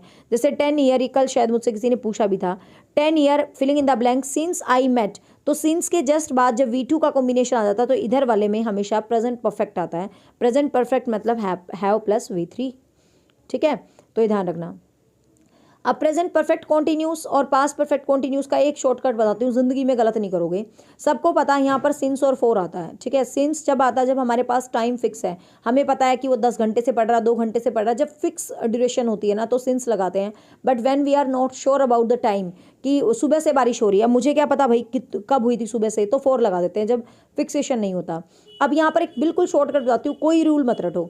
You have been hockey for the last 5 year, कुछ भी सेंटेंस है ना ये प्रेजेंट में आता है, लेकिन जब इसके बाद इसको आगे बढ़ा दे, जैसे you have been playing hockey for last 5 year, फिर लिख दे when I was in that, मतलब कुछ ऐसे करके सेंटेंस को एक्सटेंड कर दे कि जब मैं उसमें था तो तुम ऐसा करते थे, तो वहाँ पर भाई पास्ट आता है, ठीक है। अदरवाइज सब में प्रेजेंट परफेक्ट कॉन्टिन्यूस आता है। अब ये शक्ल देख लो, ये वर्ड आएंगे, सिंस के बाद टाइम आए, फॉर के बाद टाइम आए, हाउ लॉन्ग, सिंस, बट यही सेम उसमें भी होते हैं पास्ट परफेक्ट कॉन्टिन्यूस में, तो कंफ्यूज होने की जरूरत नहीं है। पास्ट परफेक्ट ये सिंपल है ना, 5 ईयर, सिंस मॉर्निंग, इतना है तो आप प्रेजेंट परफेक्ट लगा दो, लेकिन इसको आगे एक्सटेंड कर रखा है। मैं एग्जाम्पल दिखा देती हूँ, और उस एक्सटेंडेशन में पास्ट की फॉर्मेट आपको लगा के दे रखी हैं। जैसे देखो, ये देखो यहाँ पर क्लियर हो जाएगा आपको। Reena had been walking close since for when I reach home, जब मैं घर पहुंचा तब रीना, तो यहाँ पर हैड बीन आएगा, बट ये सेंटेंस यहीं खत्म हो जाता तो हैज़ बीन आ जाता है, ठीक है। तो ये चीज़ आप ध्यान रखेंगे, बहुत बार एग्जाम में आ जाते हैं। सिंपल पास्ट आपको पता है, कोई भी अगो है, ये वाले वर्ड देख लो, वैन आए, वी टू आ जाए, एट दैट टाइम आ जाए, वाइल आ जाए, AM PM, पास्ट कुछ भी आ जाए तो सिंपल पास्ट आएगा, ठीक है। पास्ट परफेक्ट, ठीक है। पास्ट कॉन्टिन्यूस कहाँ आता है, जहाँ ये वाइल से जुड़े हुए कनेक्टर होते हैं वहाँ कॉन्टिन्यूस आ जाता है, ठीक है। और पास्ट परफेक्ट बच्चे इन सेंटेंसेस में आता है, जब कोई विश आए उसके बाद सब्जेक्ट आ जाए, टिल अंटिल के बाद V2 आ जाए, बिफोर के बाद V2 आ जाए, ठीक है। और जस्ट ऑलरेडी के बाद V2 आ जाए, जस्ट ऑलरेडी के बाद V1 था तो हैज़ वाला था, ठीक है, और यहाँ पर हैड वाला हो जाता है।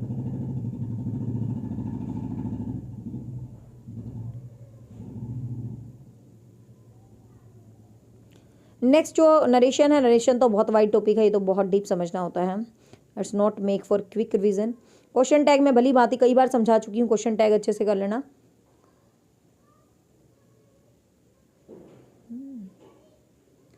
फिर भाई वोकेबलरी सेक्शन को आप अच्छे से करेंगे, जैसे क्विक रिवीजन करवाने की मुझे लगता है जरूरत है, टाइम वेस्ट होएगा।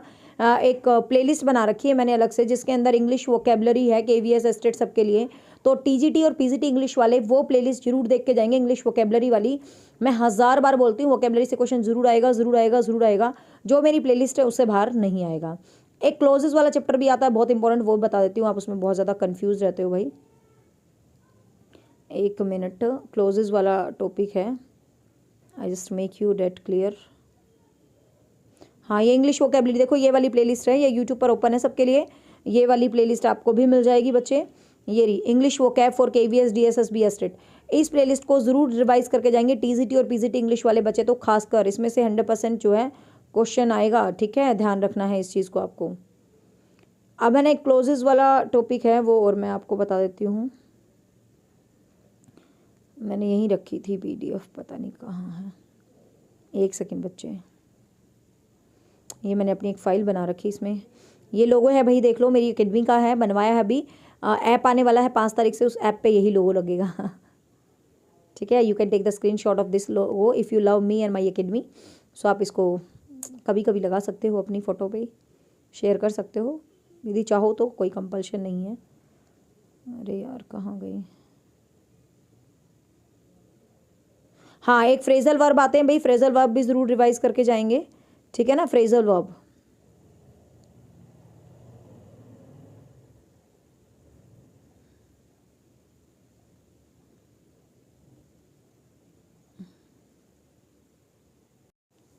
कहाँ गई PDF,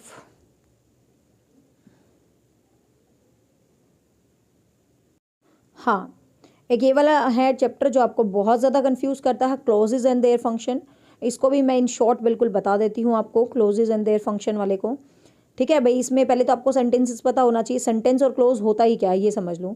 सेंटेंस तो क्या होता है, जब पूरा सेंटेंस होता है, जैसे आई एडमायर्ड हर ब्यूटी, ये वो, जब पूरा सेंटेंस होता है। लेकिन जब सेंटेंस को हम टुकड़ों में तोड़ देते हैं, बस ज़्यादा कंफ्यूज मत होना, जब पूरा होता है सेंटेंस होता है, बट सेंटेंस के जब पार्ट कर देते हैं, सेंटेंस के जब सेक्शंस कर देते हैं, तो वो क्लोजेज कहलाते हैं, ठीक है बच्चे, वो क्या कहलाते हैं, क्लोजेज कहलाते हैं। तो ध्यान से देखो, जैसे he told me that he would help me, तो he told me that he would help me, ये एक सेंटेंस है, ये एक सेंटेंस है, तो सेंटेंस का जो डिपेंडेंट पार्ट होता है वो क्या कहलाता है, क्लोजेज कहलाता है, ठीक है, वो क्या कहलाता है भाई, क्लोजेज कहलाता है। अब जो क्लोजेज हैं बेसिकली 3 टाइप से होती हैं बच्चे, प्रिंसिपल क्लोज, कोऑर्डिनेट क्लोज और सबऑर्डिनेट क्लोज। प्रिंसिपल क्लोज क्या होते हैं, हिंदी में आप लोग मेरा वाक्य वाला चैप्टर देख लेना, मैंने हिंदी में पढ़ा रखा वाक्य, उसमें मैंने ना बड़ा समझा रखा वाक्य क्या होता है। एग्जैक्टली जिसने वो हिंदी वाला चैप्टर देखा ना, उसके लिए इंग्लिश वाला कोई मैटर ही नहीं करता। तो मुख्य जो वाक्य होता है वही प्रिंसिपल क्लोज होता है। जैसे I don't know where she work, मुझे नहीं पता वो कहाँ है, तो where she work is depend on I don't know. ये जो लाइन है ये इसी लाइन पे तो डिपेंड है, तो ये क्या होता है भाई, प्रिंसिपल क्लोज, ठीक है। और ये जो पीछे वाला हो जाता है ये होते हैं इसका जो बाकी जो सेंटेंस बच जाता है। फिर कोऑर्डिनेट क्लोज कैसा होता है, जो कंपाउंड सेंटेंस में यूज होता है वो कोऑर्डिनेट होता है। जैसे I shall go and she will follow me, मतलब मैं शॉर्टकट बता के चल रही हूँ, अभी आपको डिटेल नहीं पढ़ा रही। यहाँ पर आपको क्या ध्यान रखना है, जो कंपाउंड सेंटेंस होता है, मैं शॉर्टकट बताती हूँ। कंपाउंड सेंटेंस कौन सा होता है, जिसमें ये सेंटेंस और ये सेंटेंस दो सेंटेंसेस होते हैं, लेकिन दोनों का मीनिंग क्वाइट क्लियर होता है, कोई किसी के ऊपर डिपेंड नहीं होता। तो ये दोनों सेंटेंस जिस क्लोज से जुड़े होते हैं उस क्लोज के जो वाक्य होता है, ये इधर वाला तो प्रिंसिपल रह जाता है और इधर वाला क्या कहलाता है भाई, कोऑर्डिनेट क्लोज। जैसे I shall go and she will follow me, अब I shall go and she will follow me, अब इसमें देखो I shall go quite clear, she will follow me quite clear, दोनों सेंटेंस क्वाइट क्लियर हैं अर्थ को present करने में। तो मतलब ये कंपाउंड सेंटेंस का एग्जांपल है। कंपाउंड सेंटेंस से जुड़े होने वाला जो क्लोज होता है, और क्लोज कौन सा होता है, जो कैरेक्टर के बाद वाला, तो ये जो क्लोज है that is called coordinate clause. तो ये बच्चे क्या कहलाता है, कोऑर्डिनेट क्लोज कहलाता है।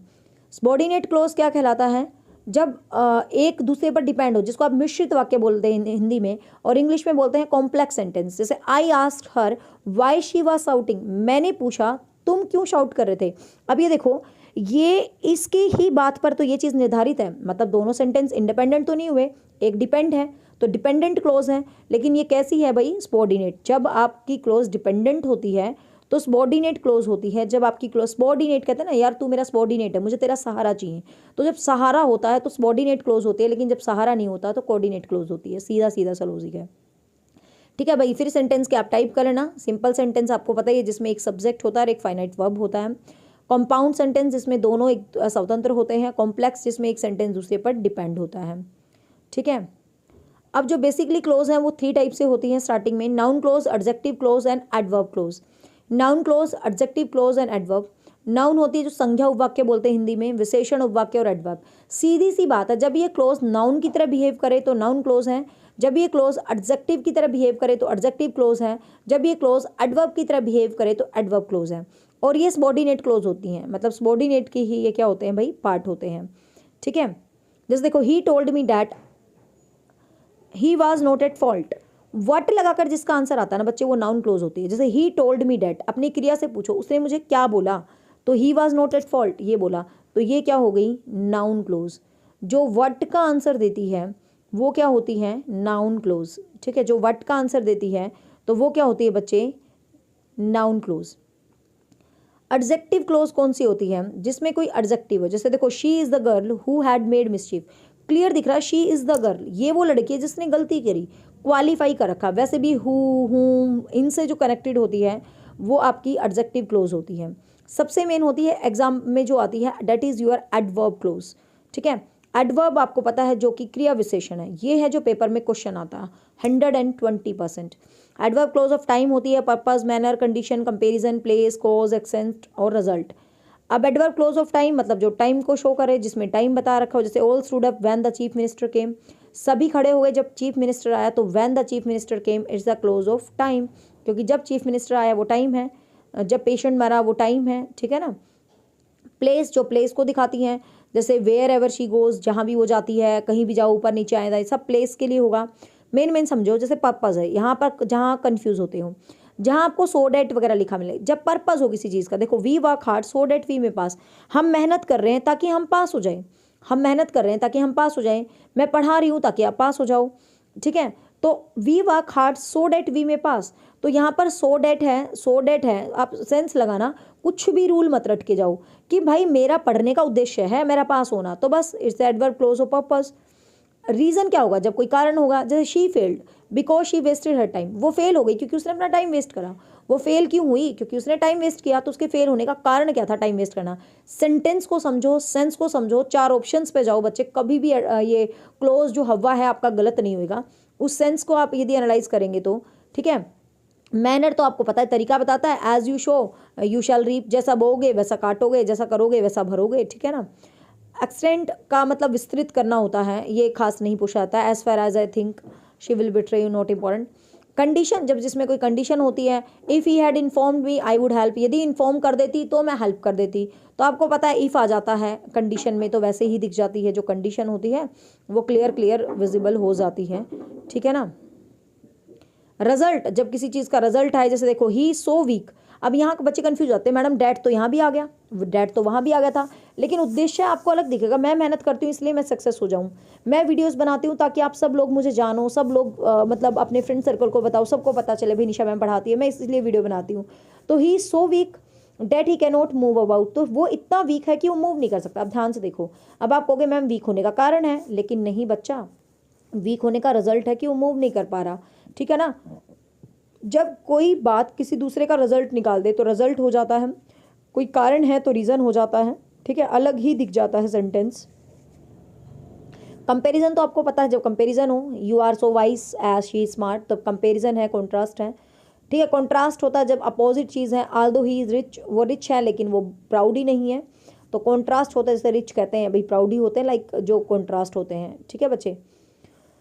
और इसके अलावा ये तो कॉमन ग्रामर है, इसके अलावा आपको कॉमन ग्रामर में इडियम फ्रेजेस को रिवाइज कर जाना, वन वर्ड सब्स्टिट्यूशंस को कर जाना, ठीक है। फ्रेजल वर्ब भी एग्जाम में जो है बेसिकली पूछ ली जाती है। और जो टीजीटी इंग्लिश वाले हैं वो ध्यान से सुन लीजिए, अपनी एनसीईआरटी को आप रिवाइज करके जाएंगे, ठीक है।